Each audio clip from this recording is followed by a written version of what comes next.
Star Network is here.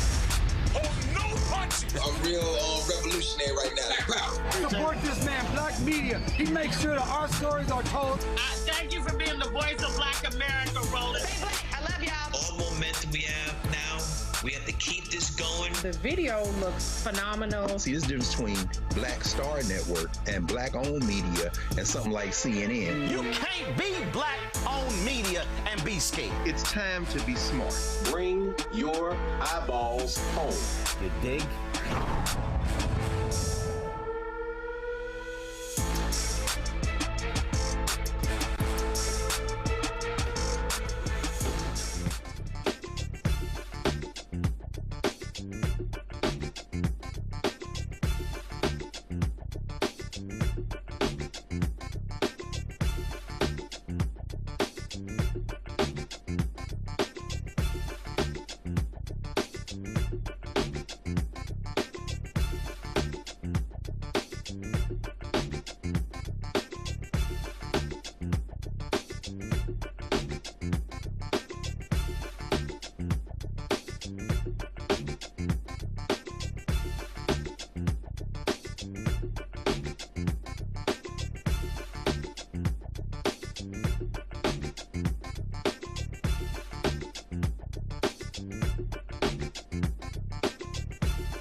I'm good. How are you?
Today is Friday, August 14, 2026. Coming up at Roland Martin Unfiltered, streaming live on the Black Star Network.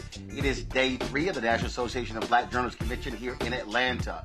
We'll have for you a fascinating conversation that lays out the state of America for black folks.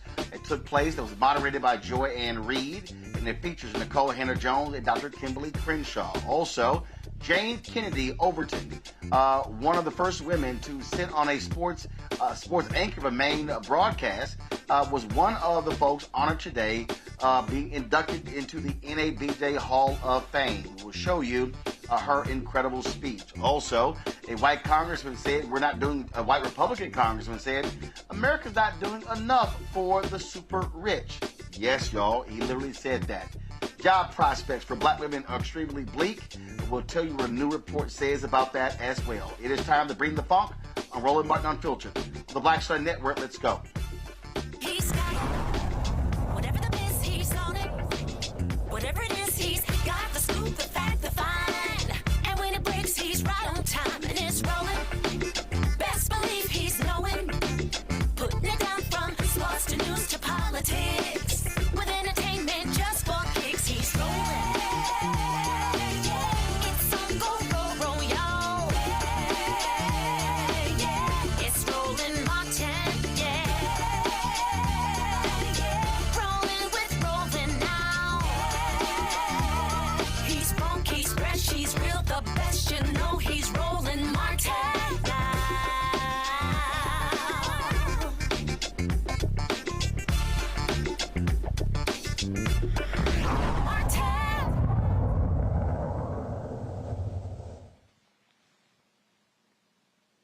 A jury of 6 men and 10 women have been selected to serve on the jury of the ex-gang member who has been charged in the death of Tupac Shakur that took place 30 years ago. Opening statements in the trial in Las Vegas will begin on Monday. Family members and fans of the rapper have been waiting for decades to learn the truth about what happened on September 7th, 1996, when a drive-by shooting took the life of Tupac Shakur. He was just 25 years old when he was shot and killed.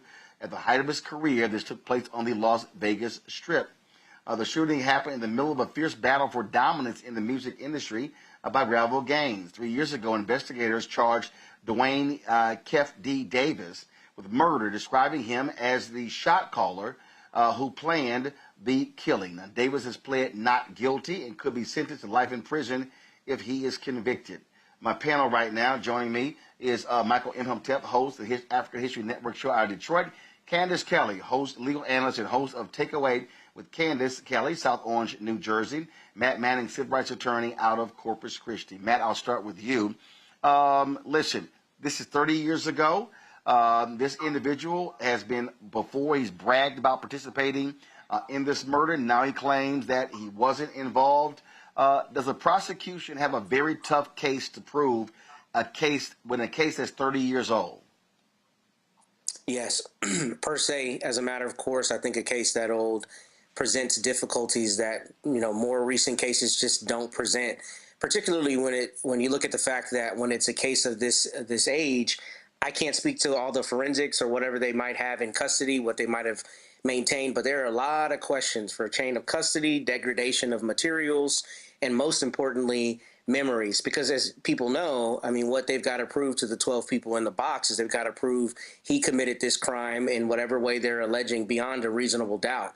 And the more time goes by, the easier it is to mount reasonable doubts, with the caveat that if you have DNA or some other compelling kind of evidence, maybe you get over that. But it's much, much harder to, I think, controvert a doubt when you're looking at 30 years have gone by between the event happening and when it's being prosecuted. So I do think they have a very difficult case. I never had a case this old, but in an example, a case that I proved that I believe was about 15 years old, it was DNA. The person was found by DNA, and that makes it a lot easier when you have that kind of compelling evidence. When you have eyewitness testimonies, eyewitness statements, those are already difficult, even, if you have a trial within a year or 2 years, because people's memories fade and a million things can mediate what they believe they saw. 30 years is a very, very long time, and I think that makes it a difficult case to prosecute. Candace. Well, listen, we are looking at a case that, as Matt said, is very old. And we're also looking at a case that if the prosecution needs to prove it, there really is nothing so far that we know out here in the public after all of these years that says anything about DNA, that says anything about forensic evidence or bloodstains being any there. All they have is Dwayne Keefe Davis's admission that he did this. And now he has recanted that admission.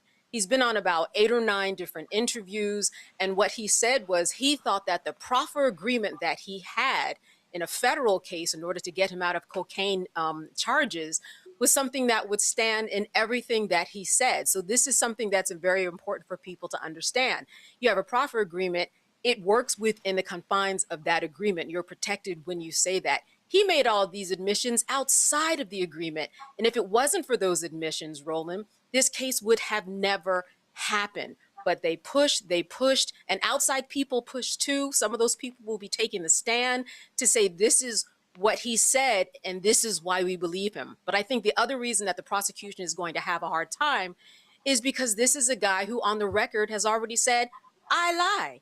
He wrote a book about having the gun, passing the gun to the person who actually killed Tupac and actually shaved Suge Knight in the back of the head. Now he's saying that it didn't happen. So we're talking about beyond a reasonable doubt in a murder case. The doubt for me is kind of there because he's a liar. So I would imagine that the prosecution has more than what we are hearing, more than just his admission, because he has admitted that he does not tell the truth. And that is on record, and it has been since 2008 when he had that proffer agreement. Michael, I mean, this sort of reminds me of the Jam Master Jay trial, where individuals were found guilty, but then also that it was thrown out. And so this is one of the issues you have when you have a case that is an old case. Yeah, Roland, I think it's going to be hard to prosecute, but also, it's a few questions, but also I think the prosecutors have more evidence than just statements that he's made. Yes, he's made conflicting statements. One of my questions is, okay, who else is involved in this killing of Tupac Shakur, and where are they? So we'll see what happens with this.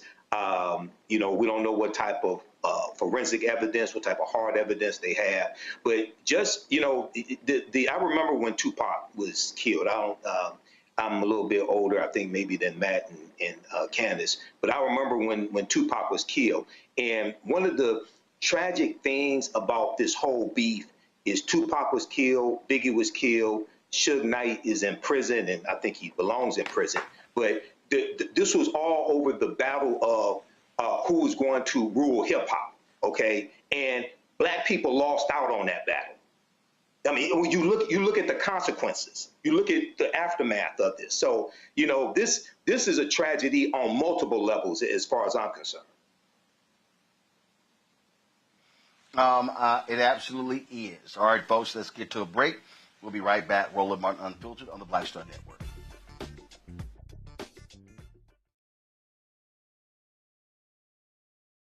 All right, folks, let me get personal for a second. My mom had questions about her Medicare, so she called Chapter, a Medicare advisory company, and she texted me right after saying it's a great benefit. It was easy. A real person walked her through the whole thing, and now she understands better what's going on. But it's not just her.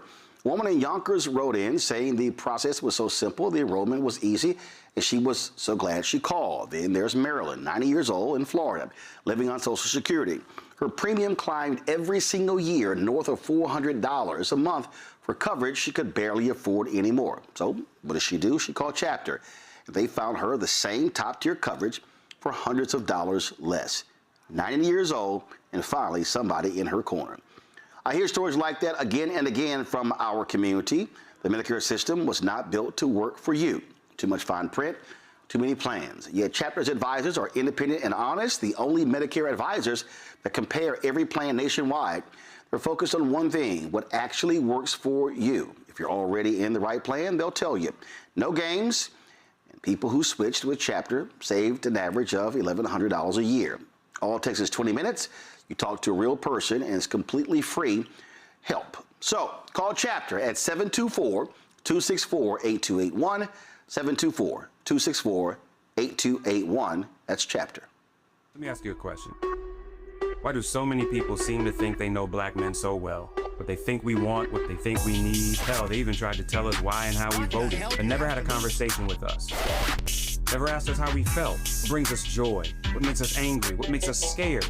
How do we live? That's what this show is about. No translation, because we don't need anybody speaking for us. We can speak for ourselves. This will be a show where we bring brothers on that you don't see on every other talk show. Nope. Brothers that are doing work in local communities with black men for black communities. We're going to hear each other and try to understand so perhaps we can move forward together.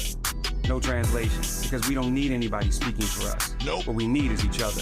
No translation, right here on the Black Star Network. Check it out.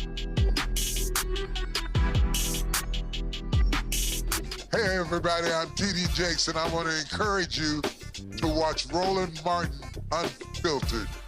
It'll blow your mind.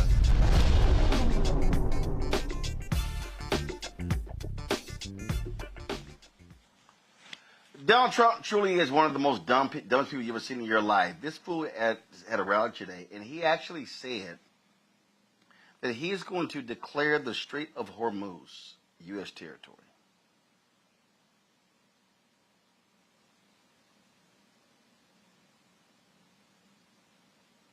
Seriously, this idiot said that. So, the ceasefire with Iran is breaking.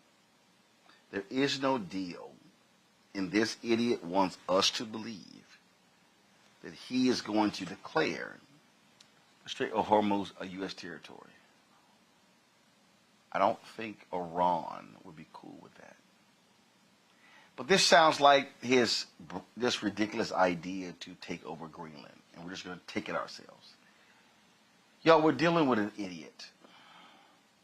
And I am glad I am not one of the stupid fools who voted for this man. Michael, really? You what? So you just think Iran is going to be like, sure, go ahead, it's yours. What a dumbass.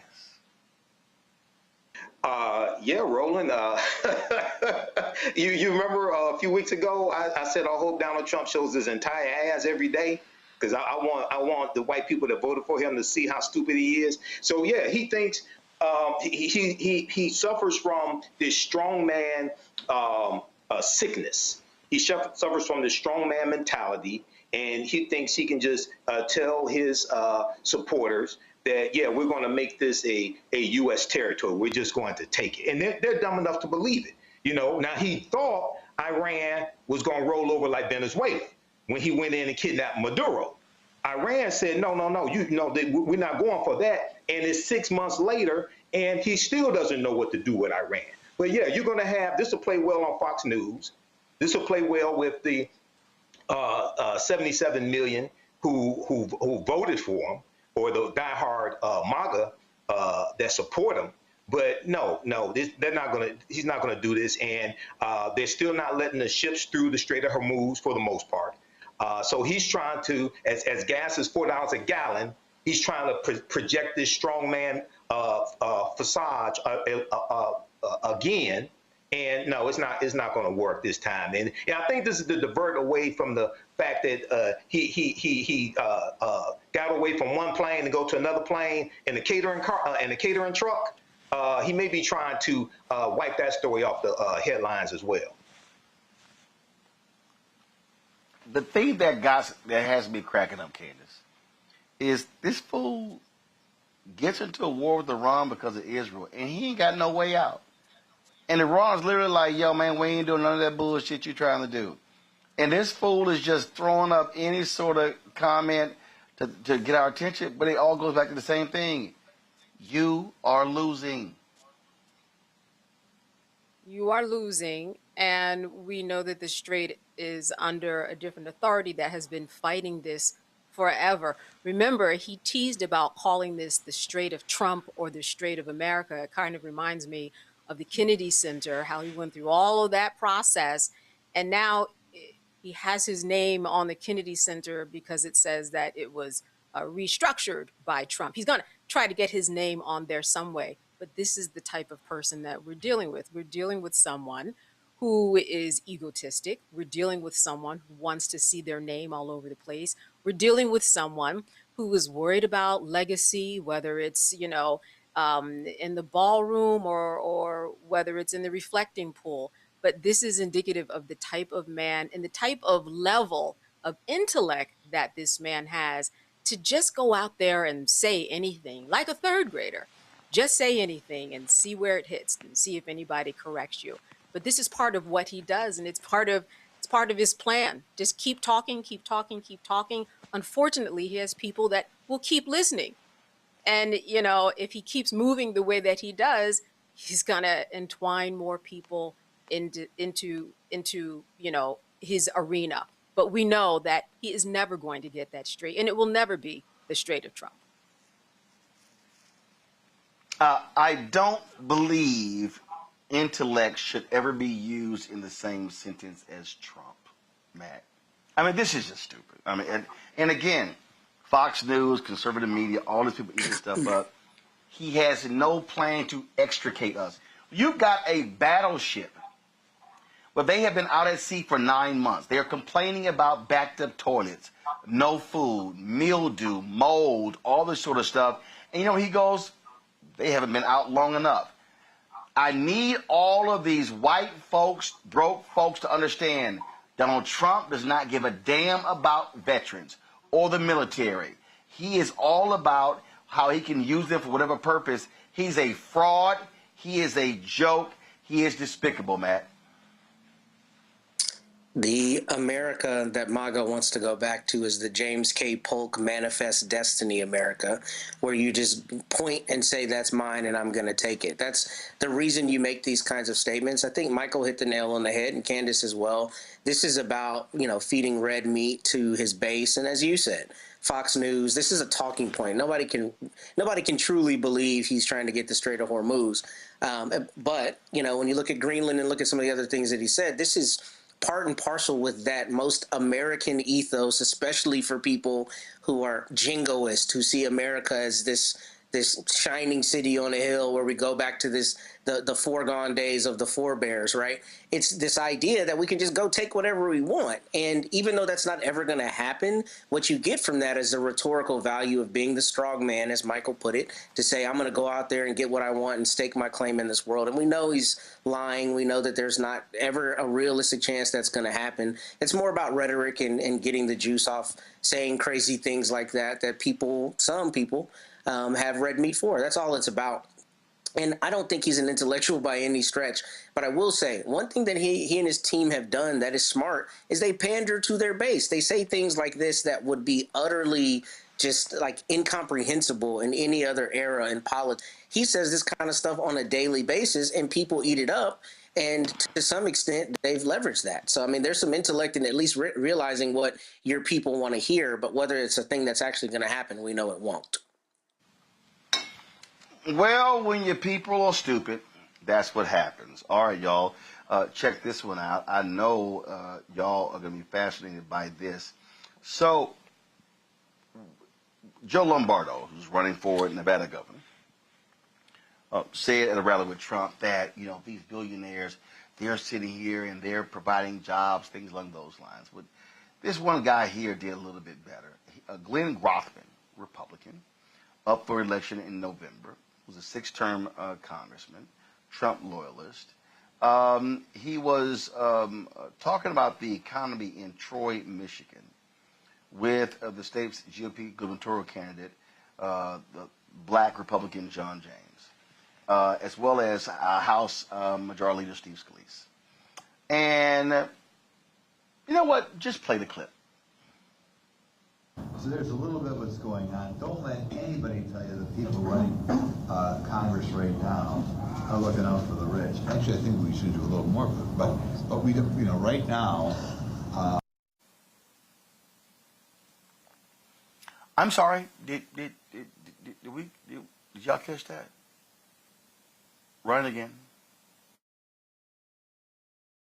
So there's a little bit of what's going on. Don't let anybody tell you the people running Congress right now are looking out for the rich. Actually, I think we should do a little more, but we, you know, right now.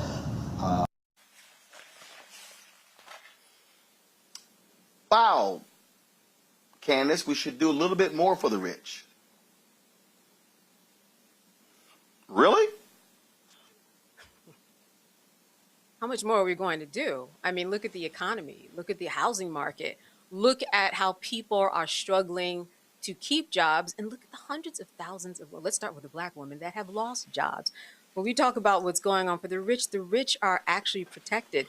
Soon people are going to be taking a note and a page from the mayor of New York, who is taxing these almost million properties of second properties for people who don't even stay there. You know, he's going to amass about $500 million in monies that will go to different education programs and programs for youth and things of that nature. But these are the types of things that you really do have to do in order to keep the economy going. And fortunately and unfortunately for those who are rich, they are going to be the ones who are stricken. But we are already doing enough and a lot for the rich, which is why the economy is where it is now and why people are suffering.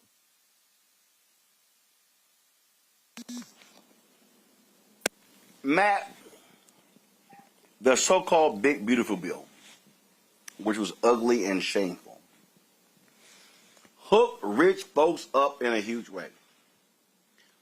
You gotta really be stupid to make a claim like that in today's economy. That we should be doing more is what you mean? Yeah. Is that what you're talking about? His comment. Oh, okay. They should be doing more for the rich. Yes, I agree wholeheartedly. In fact, it's funny we're talking about this today because yesterday I listened to an NPR long-form interview with Congressman Roland. And he was talking about how in his district in Silicon Valley, there's 900 billionaires or something, and they own 21% of all of the money in the United States, all the assets in the United States, which is just an extraordinary thing, 900 people, right? And he was talking about all of the things that could be done if we tax the rich. And Steve Inskeep, to his credit, really pressed him on it. He said, okay, how are you going to make sure they actually pay the taxes? But the point is, he goes through this numerical thing of all of the things that we could have accomplished in society if we tax the rich, these billionaires, the right way. And he's a politician, so take some of it with a grain of salt. But the point of it is there is a massive hoarding of wealth, and they're not being taxed. And there's already so much being done for the rich, as Candace alluded to. And, I don't know why you make a comment like this unless you're trying to curry favor with some of those very rich people. But we could certainly, people could still be billionaires and trillionaires a la Elon Musk, keep their wealth, and we could be doing a lot more for society. The rich are already getting a very, very good go with the government as it is. And that's why at his inauguration, Mr. Trump's second inauguration, we saw all of those billionaires stepping and fetching it right there because they want to be right at the hand of the king so they can get the spoils from the king. So the rich are already being hooked up. In a huge way. Michael? Yeah, Roland, no, the wealthy don't need any more. The big ass ugly bill gave them a tax cut to the tune of over $1 trillion by cutting Medicaid by $1 trillion over the next 10 years. Okay, and that tax cut goes to the top 1%. So here you have Representative Glenn Groffman probably trying to appeal to the diehard Trump supporters who are at the gas pump, at the gas station, making life-altering decisions, whether they can afford medication or gas, whether they can afford food or gas. So I think this is going to backfire on him, especially if his opponent in the race puts this together in the clip and puts it on social media.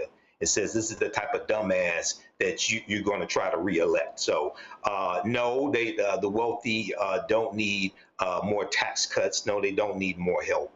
But these are the type of sycophants that Donald Trump has, especially in the House of Representatives and some in the Senate, but especially in the House of Representatives. These are the type of sycophants he has that are voting for his policies. And these are the type of people who have to be voted out of office in November 2026. Look, and you're dealing with an economy where the consumer, the consumer sentiment, even among Republicans, has gone down. Also, retail sales slumped in July. And Fox News can yell and scream all they want to, but this is not a great economy. Let me go to a break. We come back. We're going to talk about how bleak the jobs outlook is for black women. You're watching Roland Martin Unfiltered on the Black Star Network. Be sure to join our Bring the Funk fan club. The goal is to get 20,000 of our fans contributing, on average, $50 each a year. That's $4.19 a month, 13 cents a day. You support this show and the 5 other shows on the Black Star Network. You want to contribute via Cash App, use the Stripe QR code. You see it right here. That's for credit cards as well. Checks and money order and make it payable to Roland Martin Unfiltered. P.O. Box 57196, Washington, D.C. 200-37-0196. PayPal's R. Martin Unfiltered. Venmo RM Unfiltered. Zelle Roland at RolandSMartin.com. Roland at RolandMartinUnfiltered.com. Back in a moment. All right, folks, let me get personal for a second. My mom had questions about her Medicare, so she called Chapter, a Medicare advisory company, and she texted me right after saying it's a great benefit. It was easy. A real person walked her through the whole thing, and now she understands better what's going on. But it's not just her. A woman in Yonkers wrote in saying the process was so simple, the enrollment was easy, and she was so glad she called. Then there's Marilyn, 90 years old, in Florida, living on Social Security. Her premium climbed every single year north of $400 a month for coverage she could barely afford anymore. So what does she do? She called Chapter. They found her the same top-tier coverage for hundreds of dollars less. 90 years old, and finally somebody in her corner. I hear stories like that again and again from our community. The Medicare system was not built to work for you. Too much fine print, too many plans. Yet Chapter's advisors are independent and honest, the only Medicare advisors that compare every plan nationwide. They're focused on one thing, what actually works for you. If you're already in the right plan, they'll tell you. No games, and people who switched with Chapter saved an average of $1,100 a year. All it takes is 20 minutes. You talk to a real person, and it's completely free help. So call Chapter at 724-264-8281, 724-264-8281. That's Chapter. Let me ask you a question. Why do so many people seem to think they know black men so well? What they think we want, what they think we need. Hell, they even tried to tell us why and how we voted, but never had a conversation with us. Never asked us how we felt, what brings us joy, what makes us angry, what makes us scared. How do we live? That's what this show is about. No translation, because we don't need anybody speaking for us. We can speak for ourselves. This will be a show where we bring brothers on that you don't see on every other talk show. Nope. Brothers that are doing work in local communities with black men for black communities. We're going to hear each other and try to understand so perhaps we can move forward together. No translation, because we don't need anybody speaking for us. Nope. What we need is each other. No translation, right here on the Black Star Network. Check it out.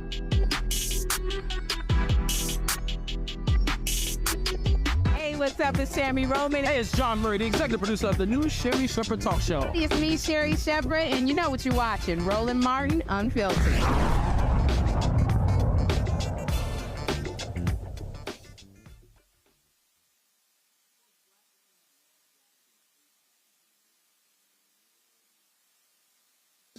Folks, black women have lost jobs at 3 times the rate of all women in professional and service occupations in 2025. A new report reveals how dire this situation is, including sources with advanced degrees. Jennifer Turner is the Senior Researcher Associate at the Institute for Women's Policy Research. She joins us right now. Jennifer, glad to have you here on Roland Martin Unfiltered. All right, we've talked about this. We've explained how these things. How bad is this? Yeah, it's pretty dire, and thank you so much for having me and for raising awareness around this issue.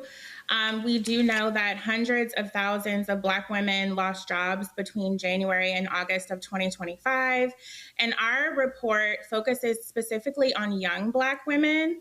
So we're looking at why young Black women are having trouble entering into the labor market. And so we look at kind of 3 different reasons why this may be the case. Are more young Black women than ever entering the labor market and they competing with each other?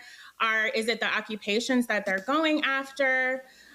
Or is it what else is going on? And so we really came to the conclusion that it's structural racism and discrimination that is keeping young Black women out of the labor market.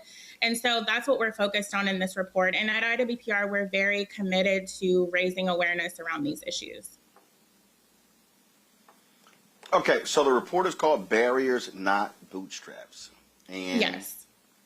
The thing that jumps out is, again, the anti-DEI tax, the federal government cuts as well. African Americans over-index in the federal government. And so that's a double whammy when you have government job losses and corporate job losses. Absolutely. we know that Black women were disproportionately affected by the federal job cuts. And so it has huge ripple effects. It does feel kind of like an attack on Black women in this moment, where these jobs that used to be able to provide a pathway to the middle class and help Black women achieve economic mobility are no longer there. And so you're seeing Black women pivot to entrepreneurship and other things. And, you know, we do have to praise the resilience of Black women, but we also need to keep in mind that we need policies in place to protect Black women and to make sure that Black women have equal access to education and to economic mobility. Question from the panel. Candace, you first. So we are Black women, large participants in the workforce in general. Yeah. And we saw that because of the numbers and, you know, the way that we were let go. What is it at the core in terms of someone who is hiring that they are leaning on that is not allowing them or enabling them? Or why are they not motivated to hire Black women? And also, you said that you looked at the younger age sector. What age group are you talking about when you say younger age group? 16 to 24. So that age group. And then, yeah, you know, that's a really good question. What's not motivating employers to hire Black women? I don't necessarily have an answer for that, but I would say to employers that we know that Black women are a highly educated, highly skilled workforce. And so pushing a workforce like this out of the labor market is detrimental to their bottom line, you know? So if we have to think of it in the sense of, you know, money talks, as they say, if we have to think of it that way, then it's in the best interest of employers to hire Black women. So, you know, we really need to think about how we can reverse this.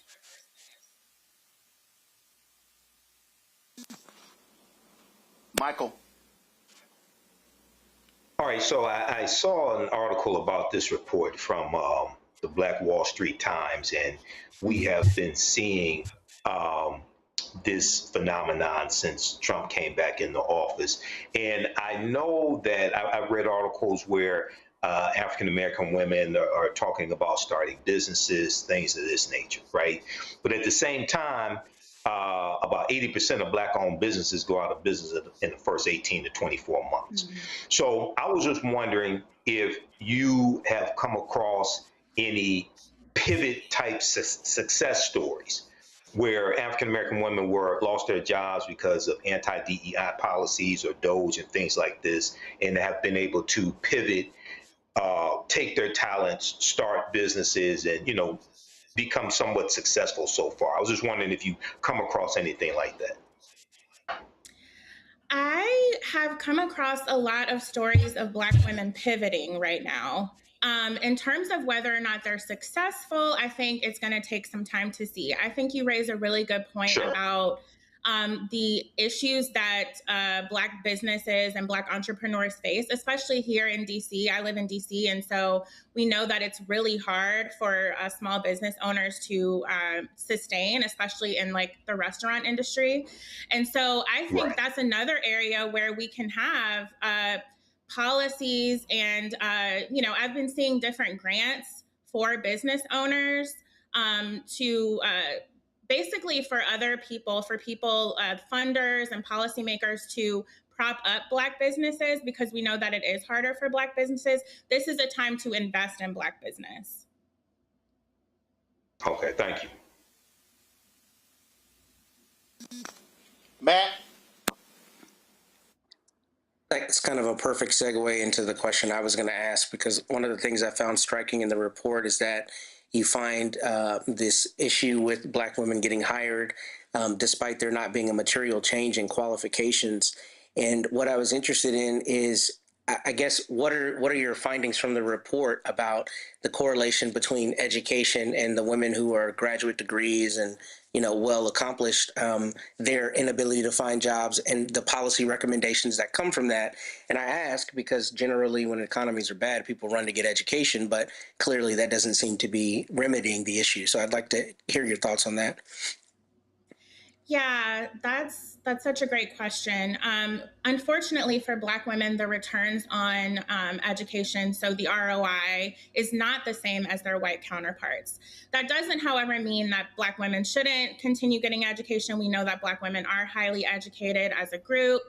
I would say that in terms of policy recommendations, really looking at, how, for example, the federal government has been overhauling the student loan system. That's one of the things that we really need to prop up student loans, and we really need to roll back some of those policies that are going to disproportionately impact Black women. Black women are already bear the brunt of student loan debt in this country, and so. But at the same time, putting caps on things like graduate student loans is going to disproportionately affect Black women as well, because it's going to impede their access to education. So I think it comes down to really reinforcing things like civil rights protections and workforce protections, making sure that the EEOC has the data and the capacity to collect the data necessary to ensure that we have equal access to opportunity for Black women. So it's not so much that Black women need to go out and get more education. It's that we need the protections in place, and we need to bolster the infrastructure that we have to make sure that Black women have equal access. Jennifer, where can people go to read the report? So IWPR.org is where you can go to find all of our research. And then also, I would say follow me on LinkedIn at Jennifer L. Turner, PhD. I post about these issues all the time, and we're committed at IWPR to raising awareness on these issues. All right. We surely appreciate you joining us. Thanks a lot. Thank you. Have a good one. I appreciate it. Folks, 7 years ago, Atiana Jefferson was shot and killed in her home. Now, the Fort Worth City Council is approving a $11.25 million settlement for her family. You might remember the shooting. We covered it. It took place in 2019. The agreement would resolve civil claims related to her death. The Fort Worth City Council is set to consider the settlement on August 25th. If approved, it would require approval by a probate court for its finalization. Under the agreement, Jefferson's two nephews, one who witnessed the shooting, will receive a larger share of the settlement, with their money placed in trust until they turn 18. The rest will be divided among Jefferson's family. Her attorney, her sister Ashley Carr, emphasized that while the proposed settlement is a form of accountability, the financial agreement does not bring back her family's loss. And again, you might remember, again, she was in her home, and police were called, and she was shot through the window by an officer, and she was shot and killed while her nephew was there. All right, folks. That story is still crazy to me, Matt. What happened, in this case, and it goes to show you that I think about Sonia Massey, and I think about this. Even when Black people call the cops, and we call the cops out of fear, there may be something else going on, we can still end up dead. Yeah. You sure can. And it's still very, very, very difficult to hold a police officer accountable for a bad use of force in a situation like this. Now, I'll admit readily, I don't recall whether there was a criminal prosecution in this case, but I'm glad that there's some form of justice for this family. It is a substantial sum compared to what we see sometimes in other cases. But I'm glad you read the family member statement, because, one of the big problems with the civil justice system is money doesn't get remotely close to bringing back the person you love and lost in a way you should not have lost them. So, this is a better outcome than a lot of situations, but this certainly never should have happened. And this is the kind of thing we see entirely too often. And I've had cases like that where people call the police for help. The police come and they immediately assume the person who called is the one who's at fault. And before you know it, you needed help and now you're the one hooked up. It's sad, but that is definitely reality, and certainly a reality for Black people in this country. Michael. Yeah, Roland, I remember when, this case happened when Tatiana Jefferson was killed. And then, also I remember sometime after that, her father passed away, if I remember correctly, as well. So this is good, the settlement. hopefully it's approved by City Council. So that's good. But, you know, the whole thing is just a tragedy. From start to finish is, you know, it's just a tragedy. She was there playing video games with a nephew. She's a licensed concealed pistol holder. She sees somebody outside flashing a flashlight through the window. It's dark. She pulls out her gun, ends up dead. So hopefully this will bring some type of closure for the family. And the officer was later convicted of manslaughter also in this case as well, Aaron Dean. Candace.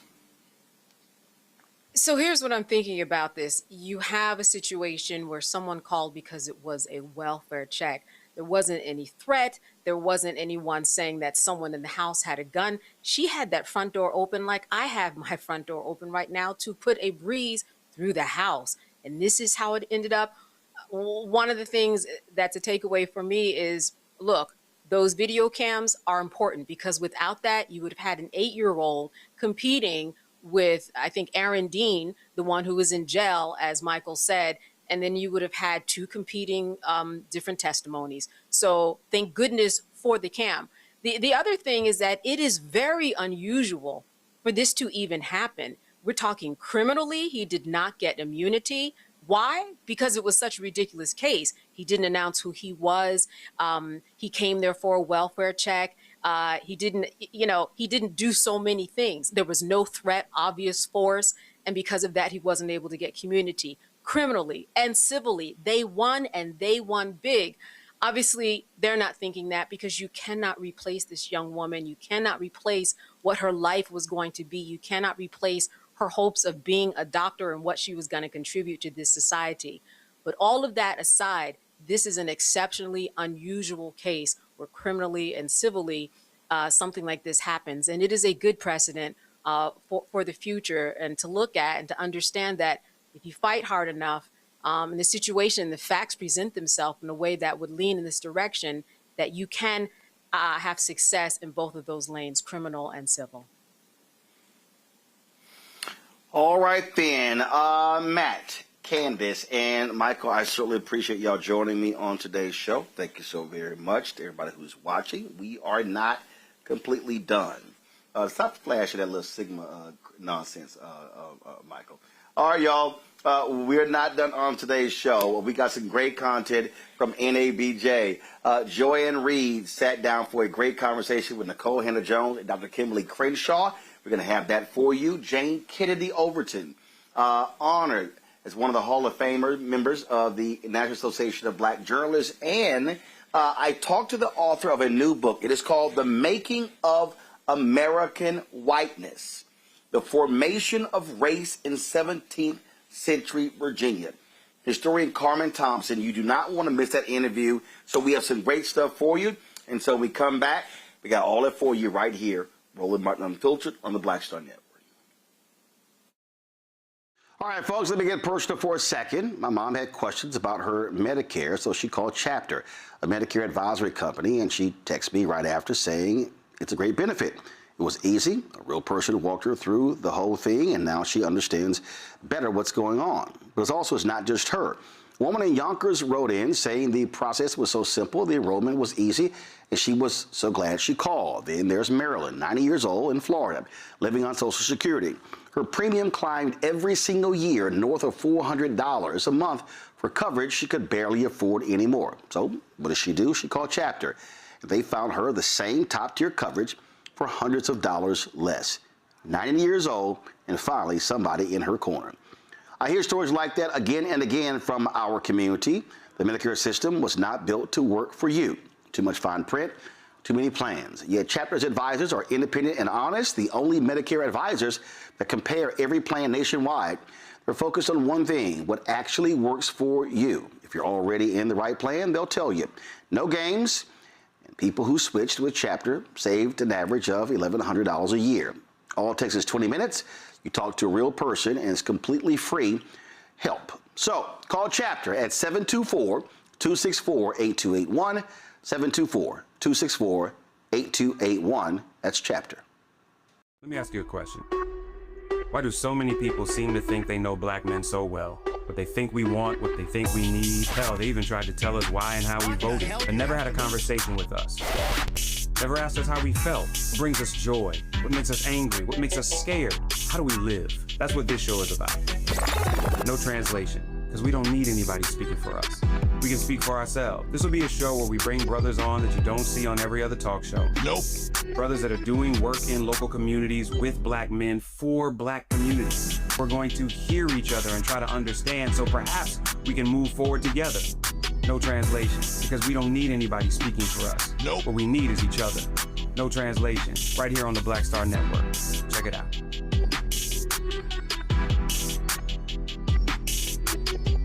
You're watching Roland Unfiltered.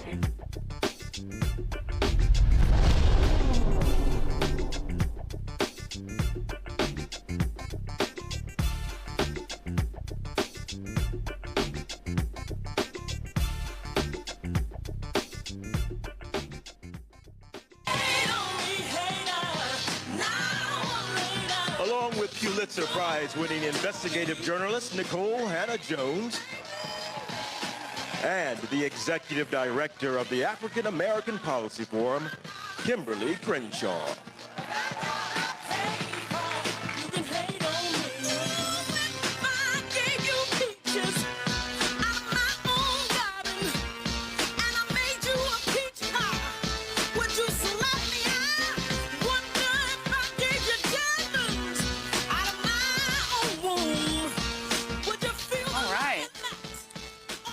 BJ. Now look, I would be a bad business owner if I didn't shout out the Joy Reid Show family that is watching us on the live stream. So shouts out to the Joy Reid Show fam that are watching right now. Thank you, ladies, for being here. So I want to start just by kind of giving you all a chance to react to what we just heard. And get each of your thoughts about whether it seems to you that the leader of the Democratic caucus in the House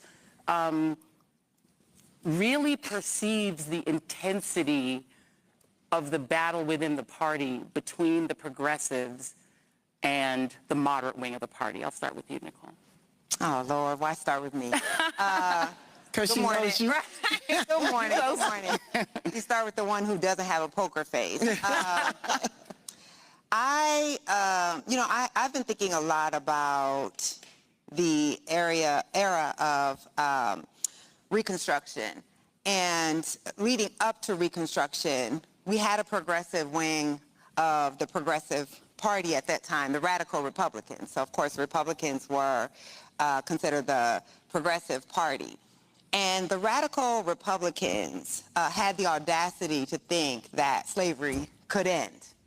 Called directly for the abolition of slavery, not for gradual emancipation, not for trying to appease the other side, not for trying to make friends with people who thought that slavery should continue. They pressed very hard for full equality, to punish the insurrectionists, and for complete liberation of enslaved people. We don't consider that a radical position now. Right now we consider that to be the position the nation should have had. So it's not new that we see this war between kind of the status quo of the party that wants to appease, that wants to maintain power, and those who really see a radical liberatory view for the nation. So I think we should just all look at efforts to suppress what is being treated as radical positions of the Democratic Party as also historical, as something that we have continuously seen, and that years from now, we may very well see folks who are now embracing those once radical views, right? Like if I didn't think I had a lot to say, but I do. So I'm gonna wrap it up. If you truly want to see transformation, transformation seldom comes from the middle. It seldom comes from appealing to the middle. It comes from actually having a vision for a society that is uncomfortable for a lot of people, but having to force your people, often within your own party, to see that vision. And you have also seen, I mean, there were fights on the floor of Congress, like physical fights over the radical Republicans. Charles Sumner, right, gets beaten in the head with a cane for daring to think that black people should be free. So as we're covering this as journalists, we should understand that we also, as journalists, are creating a narrative. We're creating a narrative about this war. We're creating a narrative about who's right. We're creating a narrative about where the country should be and if the excesses of the left went too far, and so we're deserving of this correction. And so as journalists, we should be questioning the narratives that are being put out by those in power, but also the narratives that we ourselves are creating. That's all I got to say on that. Okay. No, I think that was it. It's important to frame it that way. I mean, Kimberly Crenshaw, I mean, the notion of critical race theory was made to appear radical. The idea that you could look at the law through the lens of race and filter through the history of race in this country was deemed too radical. Exactly. To be, for children to be exposed to, as if they were, and they're not, and other than if they're children in law school. But we are living in a world in which Georgia Fort and Don Lemon had to file to vacate their indictments because 40 mainly black people had a protest and they covered it as journalists. So we're in a radical place right now in terms of the reaction. So I wonder how you feel about the idea of moderation, and I heard the minority leader really focus on the victories that Democrats have had in the number of races they've won, and as he said, from all wings of the party or winning local elections, sort of focusing on victories, electoral victories, as proof that we're beating back the true radicalism of the far right. Do you think that that's a lens that makes sense to you? Yeah. Well, I start with exactly where Nicole started. I read this moment through the lens of the last time black people were pushed outside of this democracy, the last time there was election, and the party in power, which had been the party that we were connected to, associated with, and made possible their power. The last time this happened was the election of 1876. And at that moment, the Republican Party decided that in exchange to maintain power, they were going to give us up. They were going to throw us under the bus. And that's exactly what they did. And we stayed under the bus in a state of racial tyranny for 7 decades. So when I hear the conversation about moderation and underlying that, a general sense that this moment is a correction to the overcorrection. In other words, racial justice discourse and the efforts to really create a truly multiracial democracy went too far. I go back to the Redeemers, who said Reconstruction, 8 years of us having pseudo-citizenship was too much. It was too far. So when I hear this, I'm hearing the Redeemers of the 19th century. I'm hearing the massive resistors of 1954. I hear the MAGA anger right now about a black president in the White House and black people getting too far. So strategically, my worry is when we are in an asymmetrical war. And let's be clear, this is a counter-revolution that is purging black people from everywhere. We are losing in media, in education, in entertainment, in the military. The most powerful African Americans in the military were summarily fired. So when I hear moderation in the face of a radical effort to purge us from everywhere, and then take away our ability to actually name the purging. So they purged the language about discrimination, anti-blackness, bias, inclusion. So the language is being taken away as well as our bodies being taken away. I think we're not up to the challenge at this moment, if this is what our leadership is telling us the war is really about. And I think journalism is in a fragile place in this moment, particularly for black journalists. I mean, I cannot imagine the 1619 Project being created today. I can't imagine it being greenlit today. We're in such a nadir that we can't even properly talk about race or use, as you said, language that's coded in race. There are organizations, nonprofits, taking the word black out of their name in order to try to get grant funding. How does journalism respond in this moment in a way that meets the moment, given the restrictions that so many journalists that are sitting in this room likely feel in their newsrooms, but needing to describe the thing that they're seeing and experiencing? That's a question for me. Yes, ma'am. How should we, or how are we? Well, give me both of those. How are we, in your view, and how should we? So, Joy, I know you know, as a longtime journalist, I know the people in this room as journalists know that it has always been a struggle for us to treat the covering of racism, the racial infrastructure of this country as more than a fad. So we know we go through periods where usually when there's some combustible circumstance like George Floyd or, Abner Louima, or name your crisis, and newsrooms then discover once again, oh, race is an issue. We need to hire some black folks to cover race. And then they get tired of it, right? Society gets tired of it. The newsrooms get tired of it. And then we see a purging of those beats. We see a downgrading of the status of the journalists whose expertise was covering those. And we're certainly in a moment like that right now. Even though we are living under the most openly white nationalist administration of my 50-year lifetime, and that's saying a lot. Yeah. Even though we are in a society where we're being told it was the identity politics of the left that got us here, and yet the Trump administration is running on nothing but identity politics. Right. They're white identity politics, and so we see the white as invisible, but it is an identity politics. We're not treating this enough as a racial story, right? And as people, reporters who need specific expertise in race. Like, just because you have a race doesn't mean you know how to cover race. Race is an expertise, and those of us who are good at it have studied it, and that's why we're good at it. So we're seeing, again, I mean, you look at all of the black verticals that were created after George Floyd, they're all gone.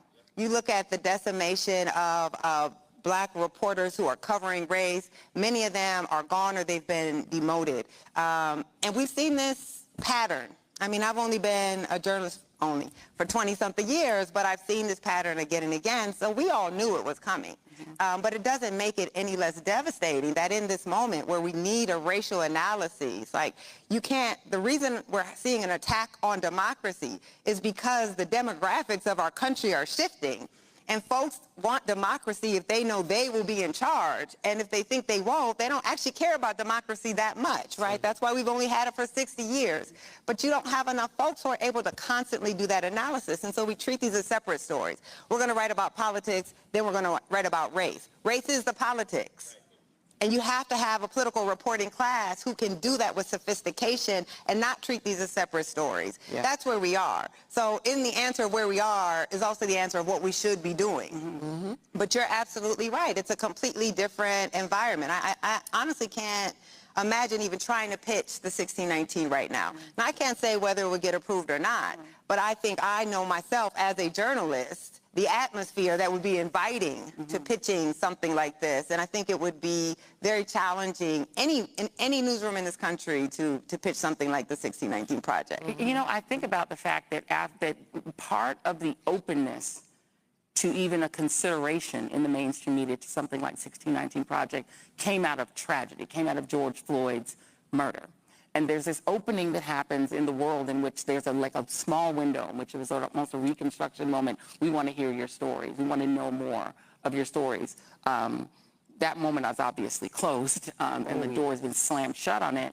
But it opened again to me a little bit because of Gaza. There wasn't a lot of conversation specifically about Gaza, but Gaza not just as an issue that impacted Arab Americans, Palestinian Americans, but Black Americans. Particularly a lot of young Black Americans who were open to a kind of progressivism that was born out of that struggle. It's not even in the United States. But the fact that the Democratic Party is still really wrestling with whether leadership is comfortable with the activism around Gaza that has fueled so much of the progressive left, including black progressives. How do you read that? Just as if you're looking at it in a sort of social science way, it's like it seems that that issue is still too painful for a party that, to be honest, is still very much reliant on donations from organizations that are very married to Israel. Yeah. Well, I think what the story is telling us is that the moral imperatives behind building a truly inclusive multiracial democracy, the moral imperatives behind the basic human rights platform has taken not only a back seat, it's just been erased in this moment. So the consequences are widespread. The consequences help facilitate the erasure of these values, but most particularly the erasures of black people. There is an anti-blackness that is afoot now that has run rampant, and the media it's not just the media isn't reporting on it, the media is facilitating it. Yeah. So, I wanted to just run an experiment. And I call this the tale of two college presidents, right? Mm-hmm. So I'm going to tell you a story about two college presidents, right? One is a black woman and one is a white man. And I want you to guess which one actually experienced the thing that I'm about to talk about. So the black woman is accused of unprofessional citation practices. This unprofessional citation practice gets cited by the New York Times 13 times in 10 days, creating what appears to be a firestorm, seeking her removal. It is initially a story that is seeded in the far-right newspapers, knowing that they can count on the paper of record to pick it up and thus extend their strategy of attacking black people, knowing that the mainstream media will pick it up.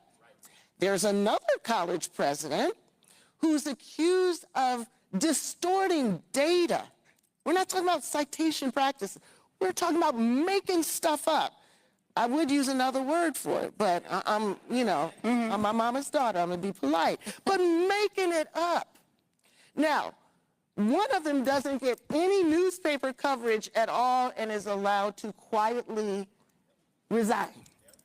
The other one not only is humiliated and removed, but she now becomes a context-setting rehearsal every time there's a question about whether black people deserve to be where they are. Now, I mean, you know the name of the first president, right? Everybody can repeat it. Claudine Gay. Have you ever heard of the name Mark Trevor Tessier Levine? No. You don't know his name. No. This is the white president of Stanford University. Unbelievable. Removed for falsifying data. Now, there's just so much that this is telling us about media's facilitation. They are not just reporting. They are making the strategy of the far right to bring white Christian nationalism and its particular target against black bodies in high spaces to the center of American democracy, right? Relying on them to basically do the dirty work. We have all experienced this dirty work because when people come after our work, we are no longer able to respond. We are now subjects. We're no longer agents. We can no longer actually do interviews. We're not part of the coverage, but those who are behind this, they get interviewed by Ezra Klein. They get to write op-eds. They get to extend their project. Now, this is not colorblindness. This is an anti-black racial project that is cloaked in the discourse of colorblindness. But at the end of the day, it's all about the idea that black people are less than. It's all about the continuation of the basic ideology that allowed us to be enslaved. That narrative has never been substantially interrupted, which is why this is not a left-right problem. Yeah. This is across the board. There are elements of MAGA thinking about us that we can find all the way to the far left of American society. So to think that this is all about progressives, liberals, moderates, it's not about that. It's about anti-blackness and the way it continues to thrive in this country.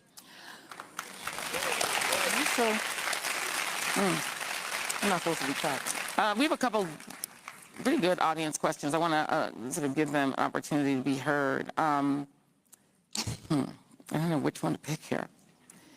So there's a question here about journalists who were in the space, Nicole, of trying to cover, quote unquote, the Black beat, of trying to cover our stories.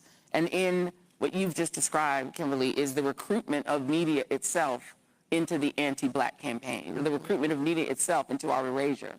So if you are a Black journalist, Nicole, that's working specifically in a space where this is what you're covering, you're trying to cover us, where does that leave you? On Substack? No, I'm saying.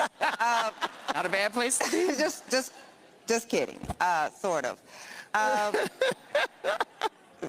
So one, I mean, I'm sitting on stage with someone who clearly fell victim to that counter correction, right? And I think you have demonstrated what one can do, but you already had such a big platform. I don't think that's possible for most journalists who are struggling against this. I also want to say, like, I don't have the Black beat, right? Yeah. Like, writing about race is largely not even writing about us.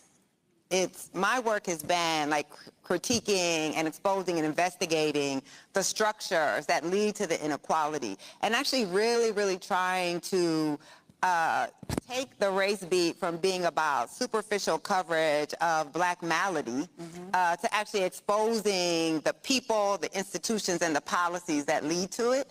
And I think that's, I would hope, one of the reasons I'm still seen as an essential voice, even in a time when we're seeing the shrinking of that. So one, what I tell Black journalists is arm yourself with trying to be the best at what you do. That it's not just about seeing a story that other people aren't seeing, but exposing. Like, if you're presenting an investigation to your editors, the race part becomes less important.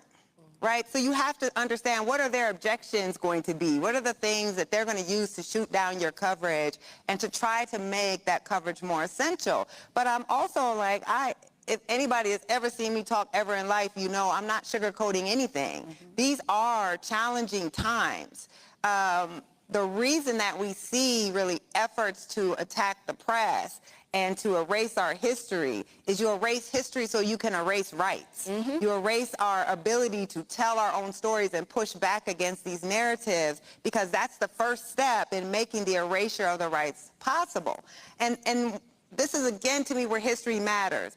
We've been taught now to think of abolitionists, right, as the people who fought for equality. We need to understand that the left in this country has always suffered from a racial problem. There's a difference between saying, I don't believe in this brutal practice of slavery, and saying, I believe Black people are my equal.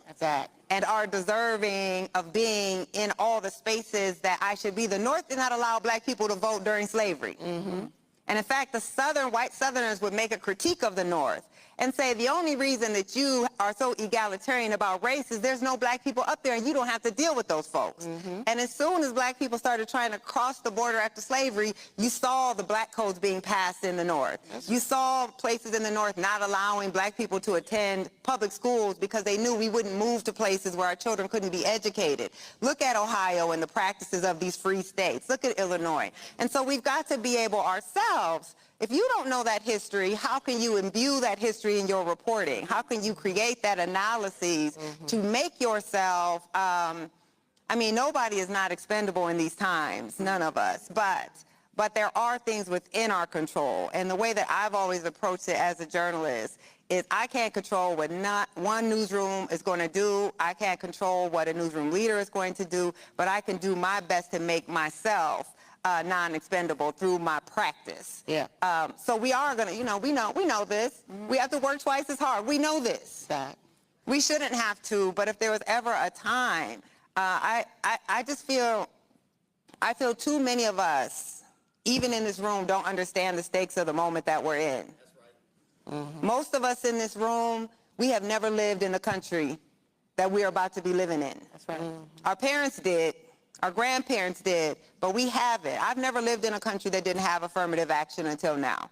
I've never lived in a country where I didn't have the protection of the Voting Rights Act until now, right? We were all born after that or at that time, right? Some of us were. Right. You were born at the time. Right. So I don't even know the answer, I guess. That's when I start rambling. It's like, I don't know the answer because I think if we don't understand how dangerous this moment is, I'm looking out at Roland and I'm looking at somebody who is trying to build a strong black press. We do have to be in these mainstream institutions, absolutely. We don't want to cede that ground, but we're also going to have to understand that the jobs that were once there are not going to be there. And that if we're going to want to get our stories out, and I don't mean content creators, we are journalists. That's right. We are journalists. Content creators take our work and produce content, but somebody has to be on the ground actually reporting, asking questions, doing the investigations. And so I have to tell my students all the time, this is how I know I'm old, I have to tell my students all the time when they're like, oh, how can I make my brand? The brand is the work. That's right. That's right. You don't have a brand. You have done nothing to acquire a brand. That's right. That's right. But the thing that will sustain you in this dark times is making your work essential. It may not be essential for a mainstream newsroom, but it will be essential for our community. So to me, that's all we have right now is put your dollars and your support in the places that you know are serving you. Invest, right? Like you take subscribers. To do your work, you need subscribers. For Roland to do his work, he needs subscribers. They then can hire the journalists who are being purged from other institutions. And if you're in those institutions, one thing I can say about me, I've never sold myself out, not one day. If you know me, you know this. If I can't cover the things I got into this to cover, then I don't need to work for you. And so some of us have to be willing in this time to make a stand about what we're going to accept to be done in our names. Like we do actually have power. I think sometimes we forget that we do. Whether we're in their newsrooms or ours, we have power to determine that we can, only us can cover the things that we can cover the way that we will. But then we have to do that. And let me just add to this, because everything you say, 100%. And resist anticipatory compliance. Yes. I mean, that is the touchstone of fascism. The willingness to give before the demand even happens. So when you're doing a story on a racial topic or you're doing a story on critical race theory and they say you don't need to talk to any critical race theorists, all you need to do is talk to Christopher Rufo, and that has happened many times. Resist that. That's right. Understand that you can't cover a story without knowing the content of what it actually is about. This is one of the reasons, shameless plug, why my book, Backtalker, American Memoir, is a memoir, because the story framed the work that we did as foreign, as un-American. Critical race theory, intersectionality are as American as apple pie and the lynching rope. That's right. You can't get away from it by saying that ain't got nothing to do with us. This is the way black people survive. You said one thing just a couple minutes ago, you got to be twice as good to go half as far. That's critical race theory. That's critically thinking about what it means to be a black body in a post-enslavement society. These are the ideas that you are in the best position to learn. You got to get close to the history. You got to get close to the sacred ground. You got to go to Legacy Museum. Go to where Brian Stevenson is telling the real truth in order to touch that space again. That's what we're going to need to survive. I'm sorry I didn't get to more of y'all questions, but we were in class here today. Y'all, the exam will be in a half an hour. You're welcome. Thank you for coming to our university. Kimberly Crenshaw and Nicole Hannah-Jones, these divas, please give them a round of applause. And tell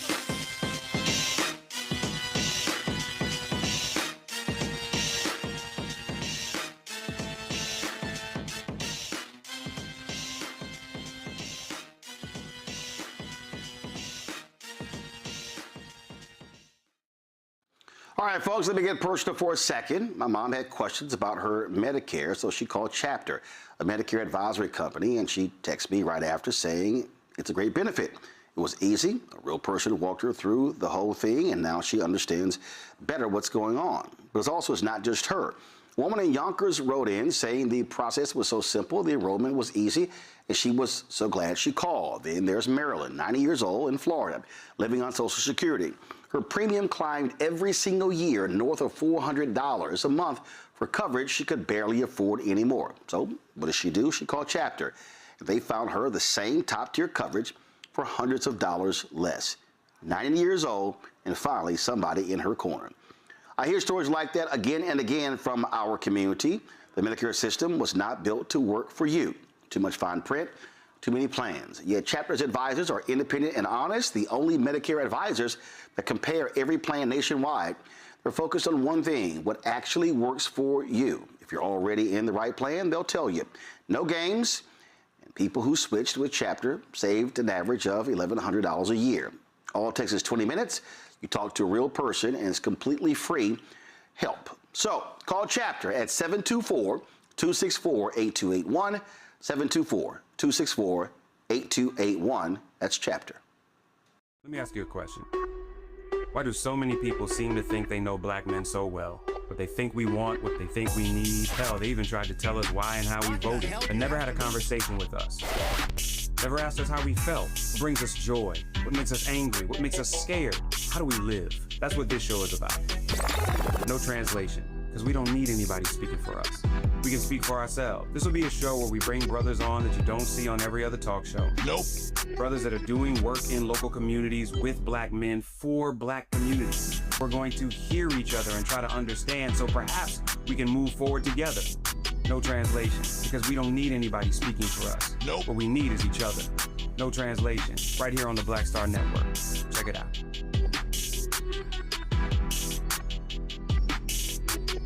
Hi, I am Tommy Davidson. I play Oscar on Proud Family, Louder and Prouder. I don't play Sammy, but I could. Or I don't play Obama, but I could. I don't do Stallone, but I could do all that. And I am here with Roland Martin on Unfiltered. I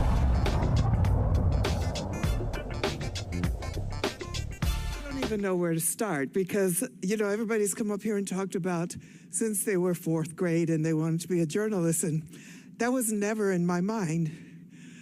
I grew up with all kinds of dreams. My mom said that I used to prance around in the yard. I'm out of breath. I'm so excited just coming up on stage, but thank you for having me so much.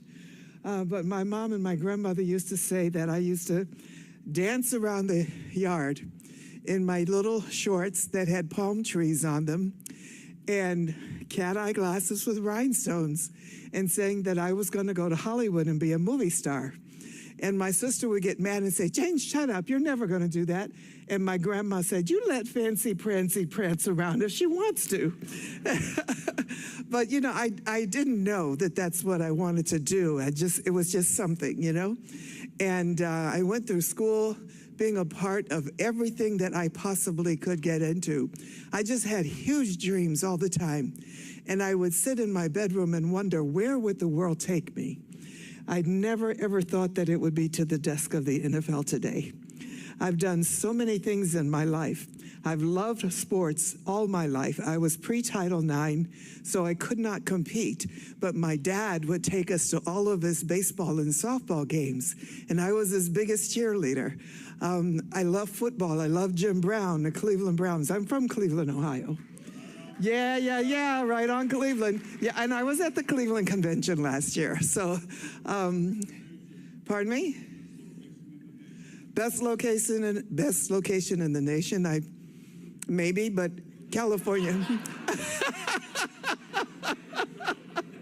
I think California got me on that. But anyway, you know, it was just that I never considered myself a journalist. But when I took the desk of the NFL Today, which was extremely hard to get, they said they didn't want a black woman. They were only auditioning other people, but not black women.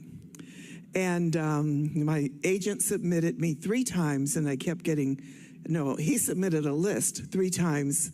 3 times his list kept getting rejected. He never put me on the list. So I called Jim Brown, and Jim Brown said, I can get you to the field producer, Bob Stenner. So he did. He sent me to another guy who was managing Bruce Jenner at the time, Caitlyn Jenner, and he said, the lady in talent is coming here next week. I can get you a meeting and see if she can bring you into New York for the show, for the audition. And she did. She said, I love you. She brought me in, and I walked into the room, and there were supposed to be 2,000 women that had been interviewed for this position. They brought 15 to New York. They brought 16 to New York. 15 were blonde. So that immediately told me, absolutely, they're not looking for someone like you. So I just remembered what a friend of mine had said, Jane, you're intimidating, and you have to let them know that you're their friend. And that's all you have to do. You don't have to talk about sports. You don't have to try to pretend that you know anything. They want to see your personality on camera. And I sat there with this guy who was, I didn't know who he was, but I just knew that he was an NFL player. And I asked him before, I said, do you play backgammon? That was back in the day when backgammon was a thing. And he said, yeah. So we sat and played backgammon. By the time we got on camera, we were old friends, laughing and talking and having a good time. And Brent stood up, walked off the set, and he said, it's Jane or nobody.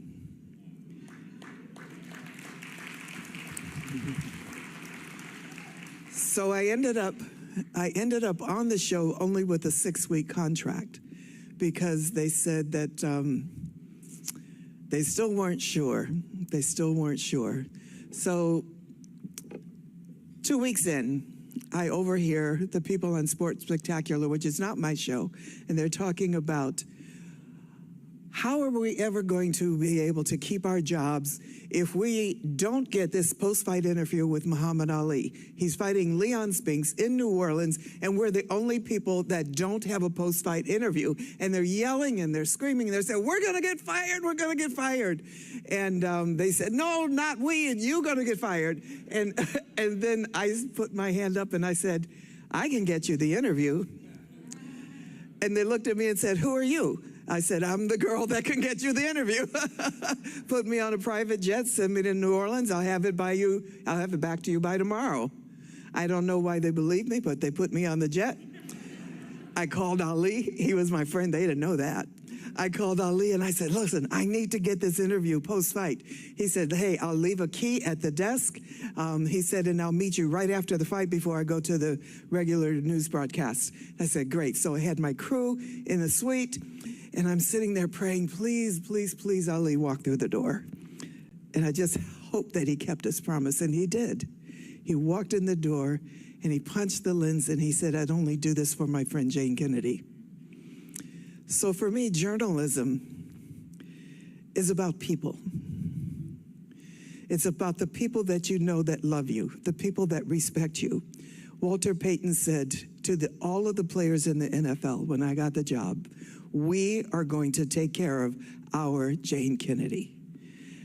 And I was able to get any interview that I wanted. Johnson Publications. A guy once asked me, how do you get so much exposure on television and you don't have a TV show in the news, and you're not, a big shot to have them writing in the news about you? But it was Ebony and Jet that kept me out there, because John Johnson said, we're going to make sure that the United States of America knows who Jane Kennedy is. We're going to make sure that they know that there's a black woman out there doing stuff that they told her she couldn't do, that no one would believe that this opportunity would be open to someone like her. So the media was giving me so much that it was my job to give them back as much as they had given me. So any time I can be of assistance in the media, and I was so proud when they called me and said that I had been nominated for this opportunity. I cannot even tell you how much my heart felt so full, because this is a culminating point for me, to be able to be accepted by journalists. When I started the NFL Today, the journalists hated me. They did not want a woman on that desk. And when you introduced me, you say the first black woman. I was the first of 2 women. Only 2 women have ever held that position, a white woman and a black woman. And the only reason they got rid of the black woman is because they wanted the white woman back. It wasn't because I was lacking in my job. It was because they wanted the white woman black because I was doing too good. The ratings were soaring. And I'm not just saying that from my perspective. I'm saying that because of all the interviews that I've done, of all the people that I've talked to, all the publications that I've talked to. I've had your support, and I cannot turn my back on you. I have been dedicated to doing as much as I possibly could for black media my entire life, even though I'm not a journalist. So I thank you so much for having me here. My dad would be so proud. He's passed away 11 years ago. My mom has dementia, and so I have to go home and I have to tell her whenever I do something huge like this. When my book came out, I've recently written a memoir called Plain Jane, and it's about my entire life. The first quarter starts with growing up, second quarter going to Hollywood, third quarter raising my family, my children, and finding out what a great mom I am. And then my fourth quarter, finding out who I am, and then realizing that I didn't have that answer, so I go into fifth quarter, which is overtime. And we are in overtime now. We are in overtime now. And I am back.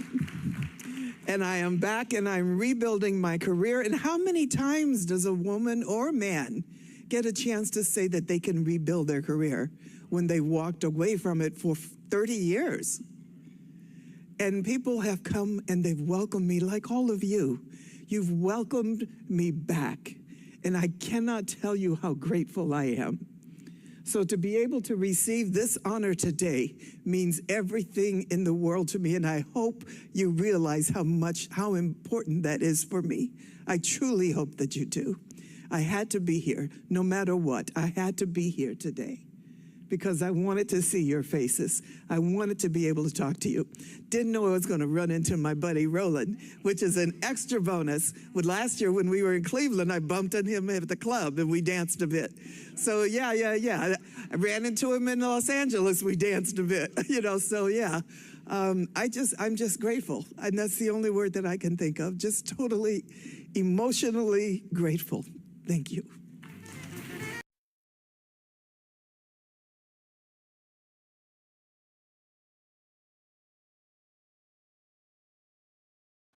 All right, folks, let me get personal for a second. My mom had questions about her Medicare, so she called Chapter, a Medicare advisory company, and she texted me right after saying it's a great benefit. It was easy. A real person walked her through the whole thing, and now she understands better what's going on. But it's not just her.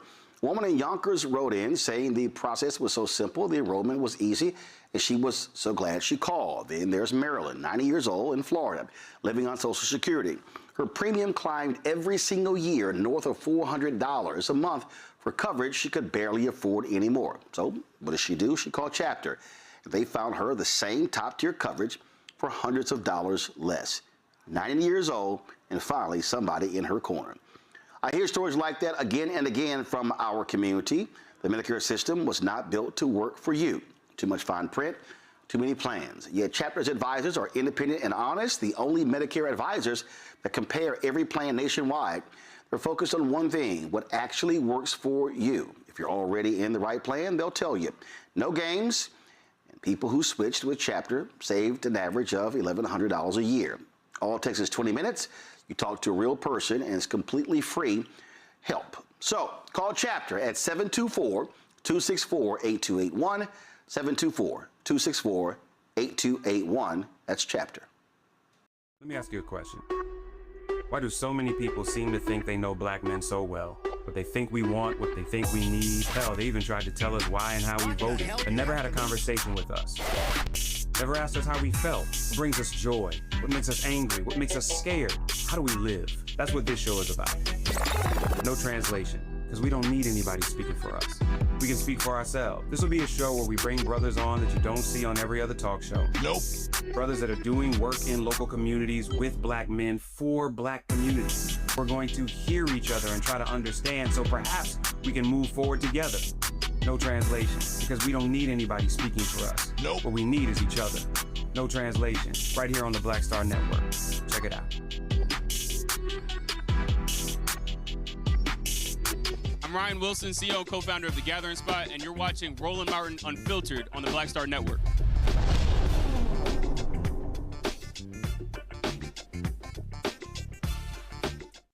So, Carmen, glad to have you here. We're talking about your book, The Making of American Whiteness, The Formation of Race in 17th Century Virginia. Now, but I'm going to start with 2026. Okay. We are recording this the day after Bad Bunny performed at the halftime of the Super Bowl. And the reaction, obviously you had some of these white MAGA evangelical Christians, whatever the hell you want to call them, who were upset because of his previous positions regarding ICE. But that's not the real deal. The real deal is what we are dealing with is what I also laid out in my book, White Fear, how the browning of America is making white folks lose their minds. That's what this is all about.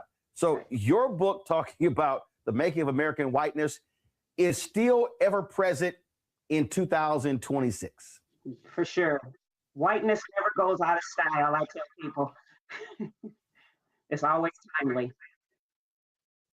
So explain that so people understand, because I have long said that whenever people talk about identity politics, well, it's always in reference to black people, Latinos, and others. And I keep telling folks, whiteness is an identity. It is. Whiteness is real. White people identify with that. It's something that people don't talk about always, but it is real. It has its origins from the founding of the United States and even before. So it is a real identity that white people embrace. They expect to have privileges and advantages. They don't see it that way because that's the norm of everyday society. That's the policy. That's the way things have always been ordered and organized. So because it's the water that we live in, they don't see it that way. You know, they say fish don't know they're in water. And that's what whiteness is. That's the water we live in. That's the air we breathe. Well, that's one of the reasons why what I say is that the reason we have this is that whiteness in America is the default. When we talk about mainstream television, mainstream radio, we're talking white people. Okay? We are. Okay. So when they say, Trump meets with a group of black pastors, they never say Trump meets with a group of white pastors, because whiteness has always been the default in America. Everybody else is other. And in fact, there's this great scene from the movie of The Good Shepherd. And it's Robert De Niro directed it. It's starring Matt Damon. There's this scene in the movie with Matt Damon and Joe Pesci. And Joe Pesci is playing a gangster, and Matt Damon is a CIA officer, and really based off of the early CIA, the WASP in World War II. And Joe Pesci makes this comment about what we have in terms of family, the Irish, what they have, what the Jews have. He don't say black people, he uses the N-word. He says, what do you people have? And this is what the Matt Damon character says. He says, we've got the United States of America. The rest of you are just visiting. Yeah. That's part of their identity. That's what they think. I argue that style of thinking was the impetus for European people to cross the Atlantic. So they came over here with this idea that they were going to set up their white society, and they set about setting up businesses backed by the church, backed by the business community, backed by the royal government to colonize Virginia. the first colony that makes up what the United States is today. And they came over here with a specific idea to set up a white utopia. And they did that by slaughtering Americans, taking their land, and setting up all the policies and practices that they could not have in England here in what is now the United States. Thus, the title of my book, The Making of American Whiteness. Now, unpack that, because when you look at a lot of these white historians, I always say they told his story and not history. It's, oh no, that if you were a black landowner prior to the laws being passed in Virginia, that you were equal. This wasn't set up for white folks. Is that if you were black and you own land, you were one of us. That's literally what they portrayed as saying that America, even though the first people of African descent came here as slaves in 1619, but that's how they positioned this, that no, America before, the Virginia passed this critical law was really a utopia for everyone. It wasn't. It wasn't. It was specifically designed and set up for white people. They had laws and policies that dictated that. And even though there wasn't slavery as we think about it today in 1607 or 1619, when African people first arrived, they didn't necessarily call them slaves, but they were slaves in every other way. Black people there did not have the same rights, the same freedoms as whites, even European indentured servants. They treated them different. They were different laws and policies applied to them. They had all kinds of rules that governed people who were, for lack of a better word, enslaved, even though they didn't call them that. So they had all these things set up to distinguish European people, even in European indentured servants, from African people and free African people. And specifically, they used the term Negro, even in the early 17th century and in 1619, to describe African people. So if you already have the term Negro there, versus when they talked about European indentured servants and whites, they just called them by their first and last name, then that tells you right there that they had an ideological distinction between who they were and who European people were. And so that is how we know that they thought of themselves as different and as above black people. For folks who, what's also interesting is that when you talk to people today, they see Virginia as the North, next to Maryland, next to DC. They're like, well, Virginia's the North. But the reality is Virginia was also the South. Explain why Virginia was so pivotal and so critical. What was it about Virginia? Well, it was the first colony that the English established that makes up what is the United States today. And they established that in 1607. They also had a second colony of Bermuda that they established in 1613. But nonetheless, Virginia was the first colony that made up the United States. And so therefore, the laws and policies that they established in Virginia set the framework and the ideology of how it is we think about the United States today. And they set up that society, set up the social structure, the racial distinctions and paradigms. They set that up in Virginia, and it was that framework that ordered their society, that structured their society, that got us to where we are today. That is the framework as we think about coming into the 250th anniversary of the United States. It came out of that early settlement in Virginia in 1607 and the ideological framework of whiteness that they used. You've had this, so much of this has been determined by this country, and the Pilgrims came here and they were seeking a new land and new opportunity. That's just again, how we have been taught. Right. What is American history is so detrimental when it comes to the truth of how this country was established. It's a myth. The thing is that when you make a decision that you're going to leave your country cross the Atlantic and set up shop somewhere else, that tells you exactly who you think of yourself and what you think of the other people who are there. When you come with a plan and a purpose where your government, your church, your business leaders back you from leaving your country and coming to another place and taking over, that tells you everything that you need to know about whiteness. You already see yourself as being superior to the people in the place that you're going, and you have the backing of your government, your church, and your business institutions that are supporting you in that endeavor. And the story goes from there, and how it is that white people saw their mission as being backed by God and backed by government and backed by everything. So when they get over here, the story that they tell themselves and that have told and have taught us seems natural and normal, that they're coming for a better life. They were coming to establish their world, their utopia through a white lens, through a whiteness framework. They don't necessarily articulate it that way, but for obviously for African people of African descent and Native Americans, that's exactly what they did.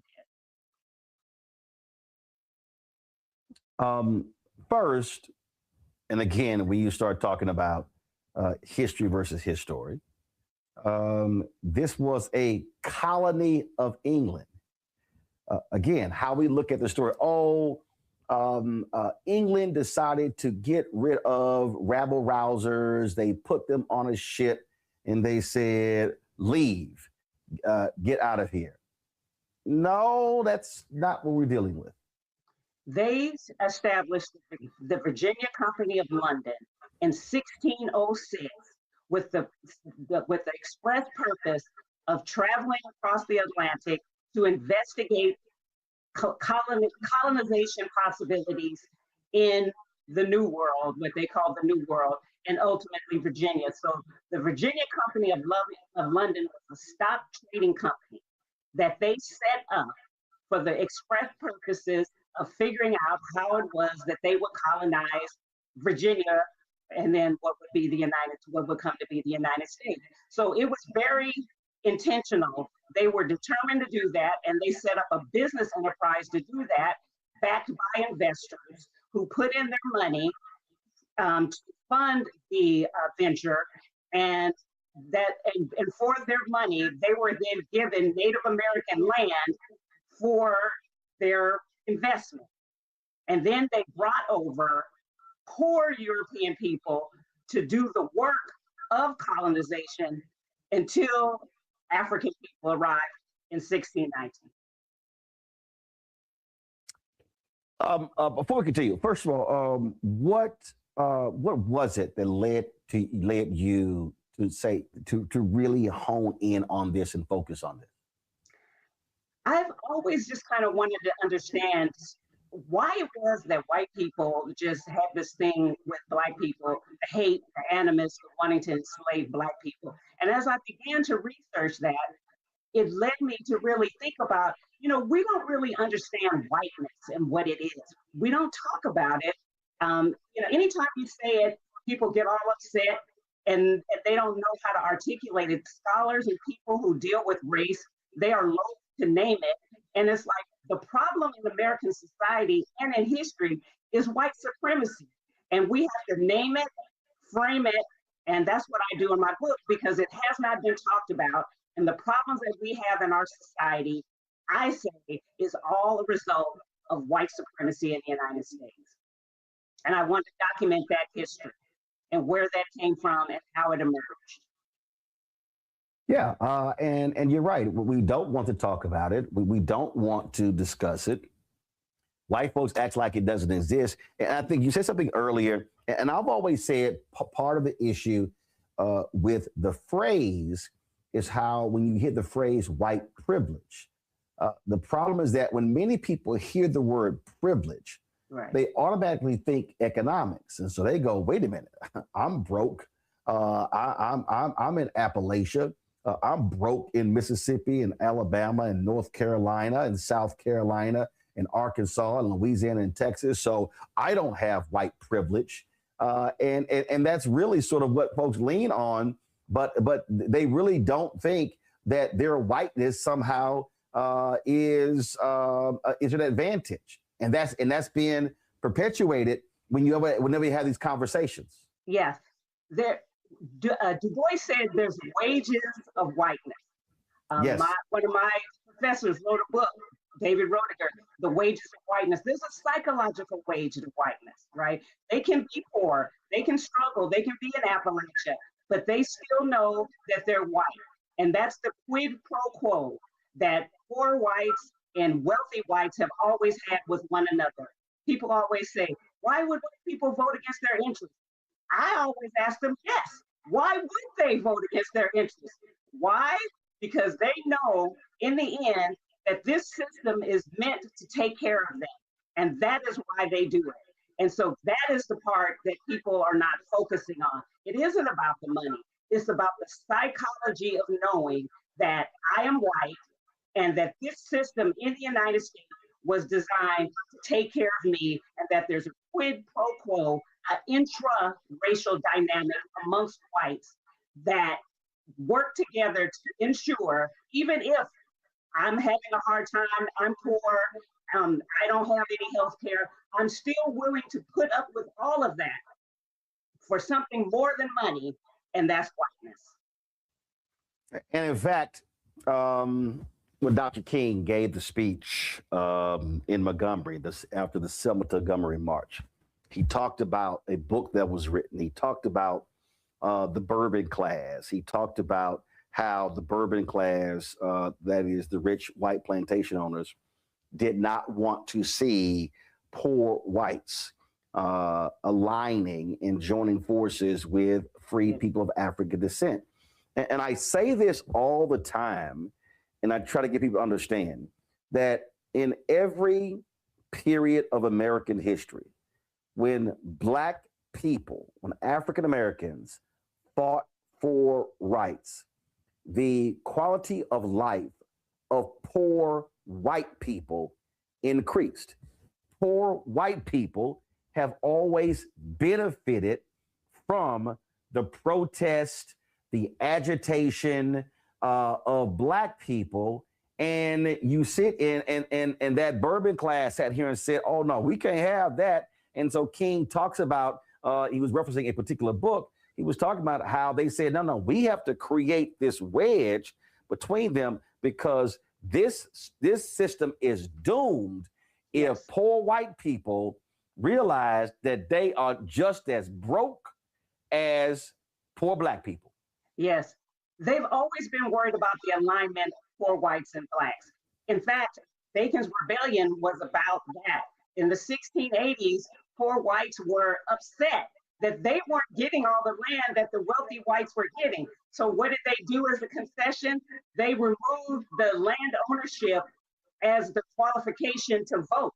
And so they created then a constituency of poor whites that had access to power and the vote that they did not have prior to that. And since that moment, there has always been a series of concessions that the wealthy elites have given to poor whites to keep them voting against their interests throughout American history, all the way up until this day, which is why we will have poor whites against the Affordable Care Act, even though they don't have insurance themselves.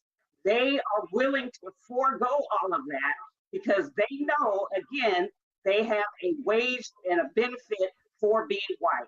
And so it's the understanding of this dynamic of whiteness that I think is missing from our discourse, and that is helpful to us understanding, particularly as Black people, how to deal with white people, particularly in voting and how it is that we're courting them in the democratic process for as allies in voting, why so many of them would not vote for Kamala, that will continue to vote for Trump.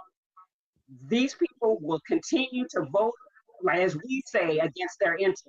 It's not against their interests in their mind, because even though they won't articulate it that way, Trump represents whiteness and the continuation of what white people, this in-group dynamic amongst white, what they know about each other. You'll have a certain segment of them that won't, but the overwhelming majority will continue to vote that way. And we need to think about that as we're forming our democratic strategy to change this society and to have a better society for all people. And we cannot necessarily rely on a large segment of the white population, particularly for anything that's going to help Black people. Well, it's hilarious because you'll hear these poor white people say, I can't wait till they get rid of Obamacare, but they better not touch the Affordable Care Act. Yeah. And you're like, fool, it's literally the exact same thing. They don't care. But again, they don't care. Yeah. They will hurt themselves in order to have a system that will not help somebody Black, because they know the system is there to take care of them. Well, the point that you made about the landowner issue, it's also many of them are voting. It is unbelievable to watch white people, white conservatives, white Democrats vote and align themselves with big corporations who don't want to pay a living wage. Who are all about tax breaks, and they'll sit here and like they actually believe. I said this the other day that many of them believe that the white women believe that their husbands could one day be as rich like Trump, and the white men think that one day they could get a wife like Melania. And I said, Donald Trump wouldn't let these broke ass white people even walk through one of his hotel lobbies. No, but they don't care. And that's what we as Black people have to stop hoping and wishing. I even had to admit it. I'm a scholar, I'm a historian, I have a PhD, and I still was thinking white women were this time, they were gonna, because of abortion, they were gonna vote for Kamala. I was even fooled. And I just had to tell myself, we have to stop thinking these white folks are going to come over to our side because of issues and interests and economics. It has nothing to do with that. It's about their whiteness. And once we understand that, we can plan and organize accordingly to activate Black people to vote, to get other racial groups over. We'll have a certain number of what I call the goodwill whites. And that is the coalition. The Obama coalition is what it's going to, that he did with the various racial groups and a few of the goodwill whites. That's what's going to happen. But we're not going to get the overwhelming majority of white people to vote, because they recognize that if Black people have power, they see that as taking away from their whiteness. And they never will do that, because they understand that being white has its advantages, and it's not necessarily economic for them. I make the point, I go back to what Dr. King said in referencing that book, The Bourbon Class, and they say, well, we can't have these people get together. I dare say the present day example of that was the death of George Floyd. And I continually say that what happened was you had powerful white interests who saw that the Black Lives Matter protest was the first time in American history that there was a Black-centered protest where a majority of the country supported it. That was one. They saw young white people. They saw Latinos, Asian Americans mortified to watch this man's life snuffed out, watch him being murdered, and they reacted and they demanded change. And powerful white interests said, oh, hell no. We cannot have this. So 2021, they said, we got to take out Black Lives Matter. Targeted effort. And I was trying to warn BLM leaders like, yo, this is what's about to come down, because I understood American history. 2022, all of a sudden they said, we got to wrap everything that's diversity, whatever, under the CRT banner, critical race theory. 2023, it was all about woke. 2024, it was anti-DEI. And so it was a targeting of books. It was public policy. And so I kept yelling. I was saying, after the death of George Floyd, I kept calling this potentially the third Reconstruction. I said, guys, this has to last a minimum of 20 years, because the first one and the second one didn't last that long. The first and the second Reconstructions were not about economics. They were about changing public policy, civil rights laws. I said, the third one has to be about economics. And these folks saw it. They saw the corporations pledging anywhere from $30 to $100 billion for various efforts. And these folks said, oh, hell no, because they saw the tide shifting. They saw what was going on, and they said, we have got to attack this because we cannot have a next generation of white people learning real American history, learning how this country was established, and we cannot have them aligning with Black power. That's correct. And it's working. And they're doing that. They're giving the consent. They did the concession with George Floyd until the tide turned. So they did the attack, and now they're trying to shift that back because these corporations were never on the side of Black people in the first place. They just did that symbolically just to make themselves look good, to try to be on the right side of history, while on the political realms, they were doing the work of trying to get society back to reclaim the power that they feel like that they were losing. And yes, there was a moment where the average number of white people were aligned with George Floyd and with that movement.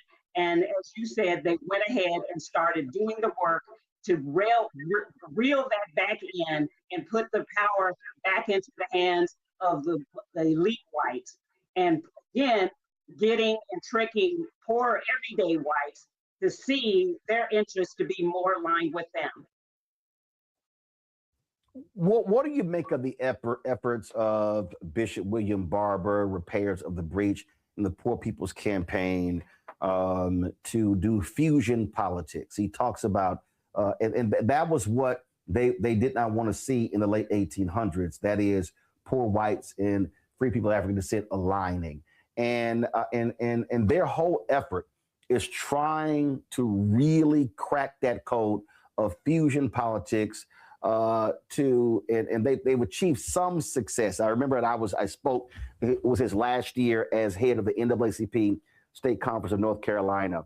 And it was a group of white women I met, and they said, I bet you never met a group of white women, founders of an NAACP chapter in the hills of North Carolina. So they were doing more Mondays. It was, they started off 16, 17 people. Listen, it was Black folks. Then all of a sudden, that's where the issues. And all of a sudden, the white folks across North Carolina begin to realize, wait a minute, the stuff they talking about impacts me. And he told me a story we were at the NAACP convention in Las Vegas. He told me a story of being at some sort of a parade. He said, and a white boy came up to him, Confederate flag draped around his neck, with tears in his eyes, saying, we don't agree on much, but thank you for fighting for our hospitals. When they were fighting to keep rural hospitals alive. And he said, now I'm gonna keep working on him to get that flag around his neck. He said, but for him to acknowledge that the work we're doing is critically important. So what do you make of that effort? Because that's really what the Repairs of the Breach is about, really trying to get people to understand fusion politics. How do you get Blacks, whites, Latinos to understand if you're voting for a poor people's agenda, then you can tap into the 90 million people who don't vote? I personally think that it's a good cause, but I don't, from a Democratic standpoint, from a voting standpoint, I don't actually think it'll be effective in support of Black people, even though, hey, let's get as many people as you can, goodwill whites. But what I found mostly, like what happened this past election, is that they want, like white women, for example, they wanted abortion, but they sided with their whiteness. That man that you were talking about with the flag, he wants his hospital, but he's going to still side with his whiteness. So they're going to take the result. They want the good part, so they'll align with us just for that one thing, the job or hospitals or the wages or the abortion, but they're still going to go back to their whiteness. So they'll vote for Trump and be against, say, a local or state election that will affect their abortion or affect the hospitals. So I find that a better strategy is to focus on getting the base of Black people voting, the non-Black voters, the other racialized groups, Hispanics, Asian Americans, and Native Americans, focus on that group and the group of blacks who don't vote, and you have the goodwill whites that you'll have. And I think that's a better strategy. I really do believe, especially after this last election, that white people are going to continue to vote their interests, and that they'll take whatever it is to give them the hospital, to give them the affordable care, but they're not going to go away from their whiteness. They'll do that and still vote for Trump. That's what I see. Even though I think morally it's a good effort, but to expect those people to turn away from their whiteness, I think is too much and not realistic. They'll vote to say, yes, I want the Affordable Care Act, but I'm going to still vote for Trump, or I'm still going to vote for these Republicans. I don't think they'll move away from the Republican and the MAGA party towards Democrats or something other than Democrats. I don't think that's realistic, even though it's a good moral objective to do. And that's one of the reasons why I keep saying to Bernie Sanders and others, when Bernie Sanders and other Democrats decry identity politics, and they keep talking about the working class and stuff along those lines, I keep saying, y'all are ignoring the white part of all of this. Yeah. When they're saying working class, they're saying the white working class. When they say women, they're talking about white women. And so as Black people, we have to realize that white women are going to continue to vote for their whiteness, that the working class union workers, they want the better wages, they want the benefits, they're still going to vote for their whiteness. So just like we've only had, I think we've never had, maybe since the 60s, white people vote in mass more than 50% for the Democratic Party. With all the work that we're doing, with all the things that are happening, they still won't do it. And so I think we're just, hitting our head against the wall, expecting white people to turn away from that. I think we should spend more time focusing on the people who did not vote, the Black people who did not vote, speaking directly to the base of the Black voters and what they're concerned about, and then working on the other racial groups and the goodwill whites who are out there. They'll come along anyway, and quit focusing our energies on trying to win over these voters, because for the presidential election, they're definitely not going to move away. They're going to take that one little issue, they're going to make sure they get that, and then they're going to take that and go back to their whiteness. One of the things that I think it's difficult for a lot of people in this country to understand is how, as you laid out the making of American whiteness, how this whiteness was exported. Yes. It wasn't just about Jim Crow in the United States. It was how I was reading the book on Robert Abbott, the founder of the Chicago Defender. He often took an annual sort of world tour, and how he traveled to certain places and went to hotels in other countries owned by Americans and was denied the ability to stay there. So here he was in other countries, in predominantly brown countries, and experiencing American Jim Crow racism. For folk who don't understand the depths of this, just explain this idea of American whiteness and how it literally went across Latin America, South America. It impacts the mind of African nations, and when you start talking about just this idea of, if you are light-skinned, dark-skinned, if you are light-skinned Japanese versus a dark-skinned Japanese, this notion of whiteness as being the key to future success. That is because the common denominator is European people. All the places that you're talking around the globe have had European colonization there. And that is why whiteness was exported. England learned it. They learned it from Portugal. They learned it from Spain. They learned it from France. They learned it from all these other European places that colonized Africa and that were colonizing the world. And then England peeped that and said, I see what they're doing. And that's why they set up the Virginia Company of London. That's why they set up in 1536 the English African Company to be able to explore slave trading in Africa, and then set up the Virginia Company of London in 1606 to colonize Virginia.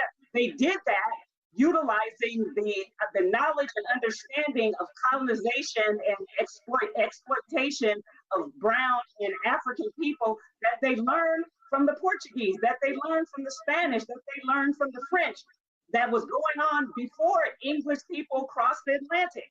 They learned it from them and they exported that to the United States. And then, of course, that then spread around the world as European people began colonizing the rest of the world. So the common denominator is anywhere that you see European people colonization, you're going to see that.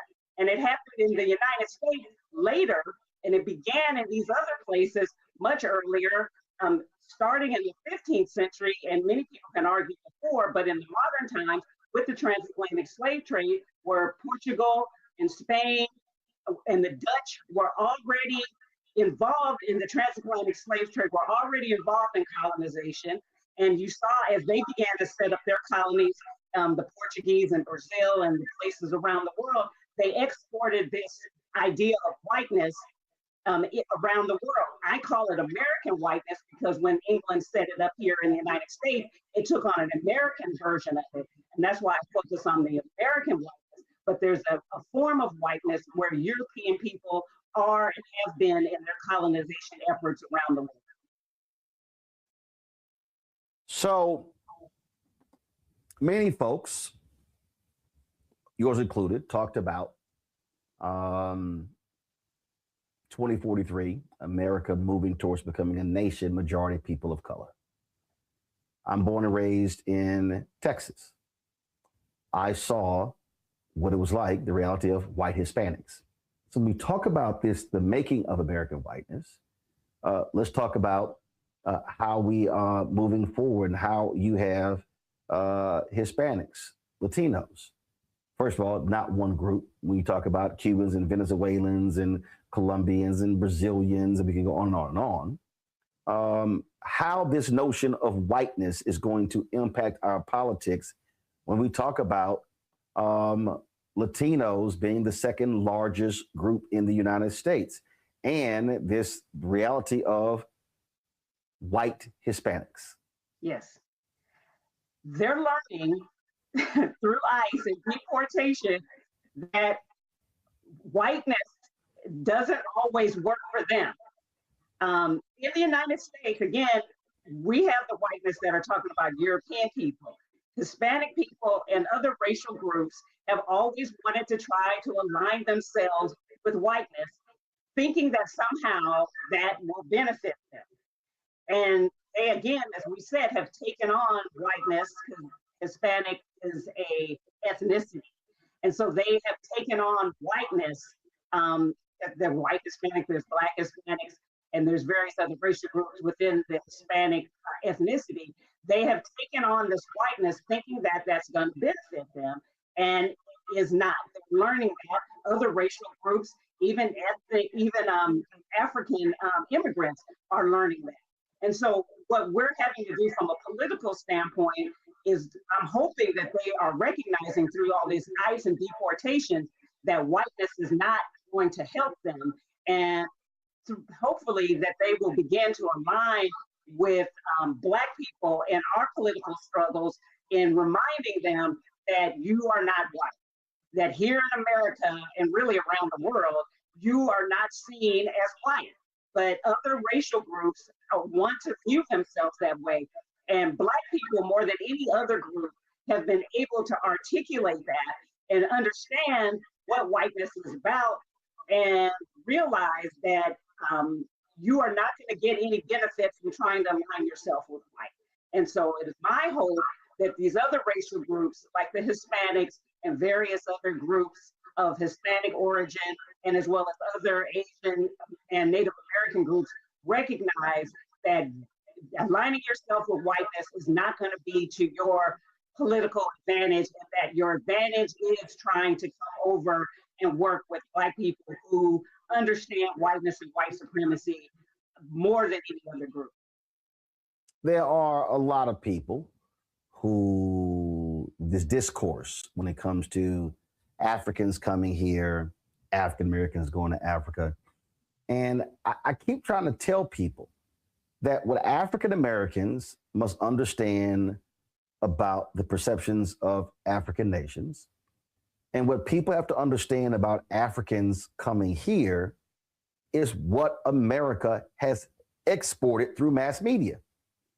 And so if you are in a foreign country, your view of America has been based upon movies, right, music, television.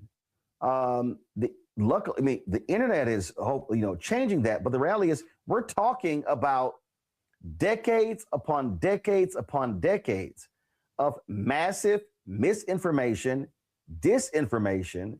And so it's no surprise that you may have Africans who may have a negative view of African Americans based upon the exporting of American whiteness. Yes.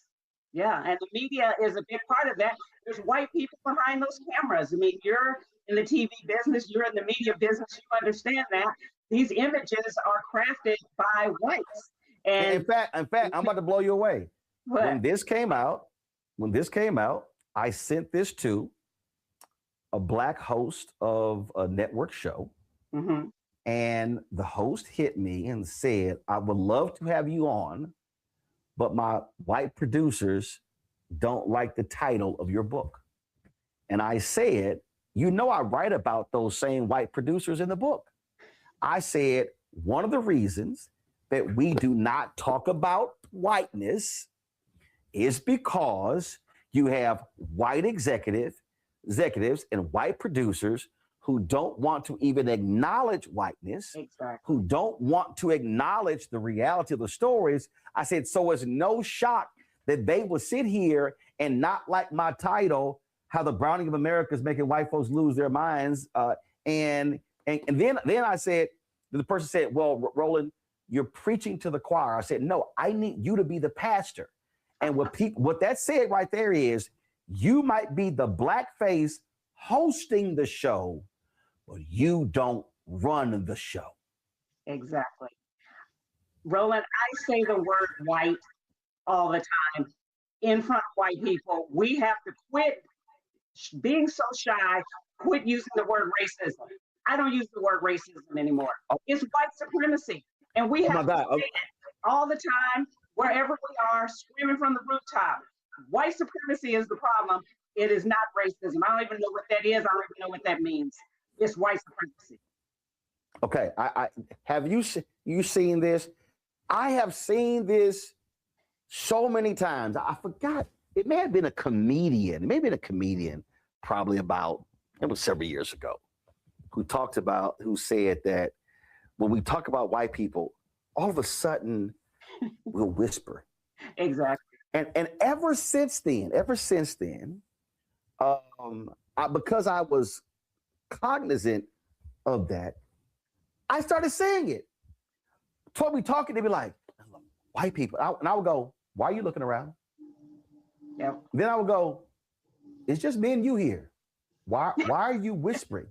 It is, Carmen, it is stunning. I mean, I'm talking about, I have been in numerous conversations and it's hushed tones, looking around. And I'm sitting there going, it's just me and you here.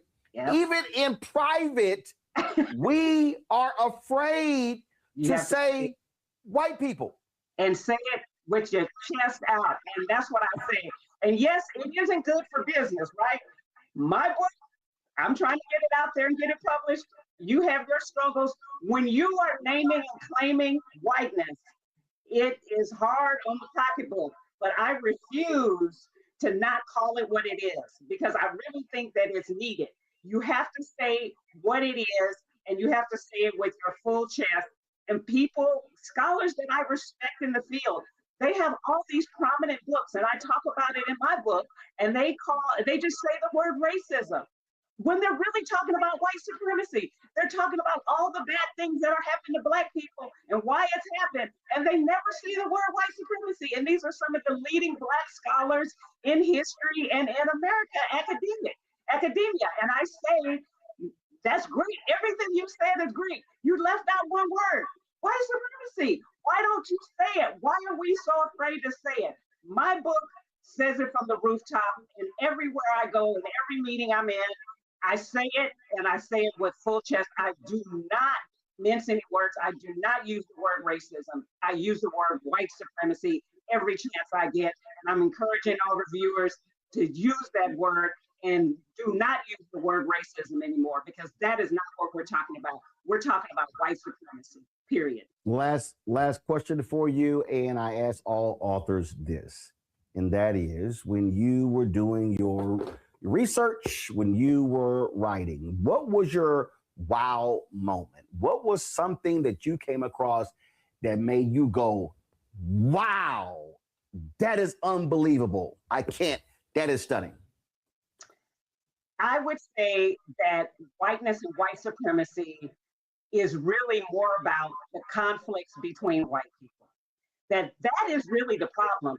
The problems in our society revolve around poor white people being upset that they're not able to have everything that the wealthy white people have, and that the problem of race is really more about the intra-racial dynamic amongst whites as much as it is about their disdain for Black people. So when we think about race and racism, we're really talking about an intra-racial conflict amongst white people. That is the problem, and how it is that those two groups are wrestling with power, wealth, and resources, and the fact that poor white people are being used and played by wealthier whites to advance the power goals of wealthier whites. They're using poor whites to do that, and the conflicts that they have and that we've had throughout this nation has generally stemmed around that conflict between poor whites and wealthier whites. Yeah, it's like y'all, and when you look at these surveys and polls, like y'all mad at Black people. It's white folk y'all should be mad at. That's what like, y'all mad at. But they have to blame us, because they can't deal with who really is the source of their problem. So wealthy whites trick them into thinking that it's Black people, that it's immigrants, that it's all of that, because they're trying to distract them from what the real problem is. And because the wealthier whites need the poorer ones to keep them in office, and they need each other, and that's the basis of the problem. And that's why when Donald Trump is sitting here sending federal agents into Nebraska, all of a sudden the GDP of the state drops by 6%, and the Republican governor calls Trump and said, "Could you please stop these raids because you're hurting my economy?" Oh, but these same people voted for Trump to conduct those same raids, and then it hit them. Oh, damn, those are our workers. See, that is just what is insane. And again, so whenever talk about welfare and whatever, they blame those Black people.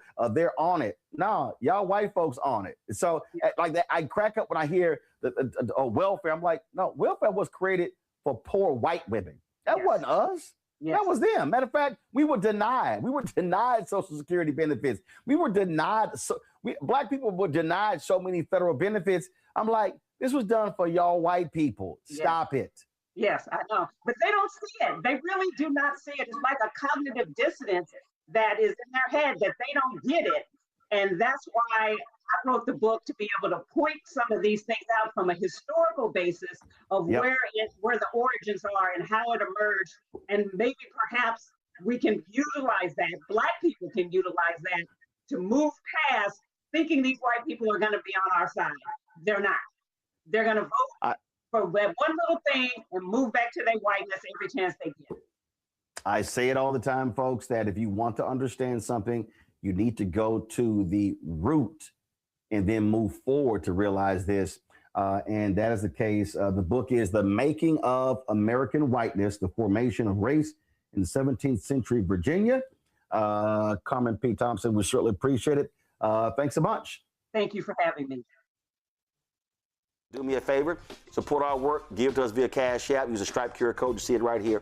As for credit cards as well, if you're listening, go to blackstarnetwork.com, where you can, of course, get all the ways to contribute. Checks and money order, make it payable to Roland Martin Unfiltered, P.O. Box 57196, Washington, D.C.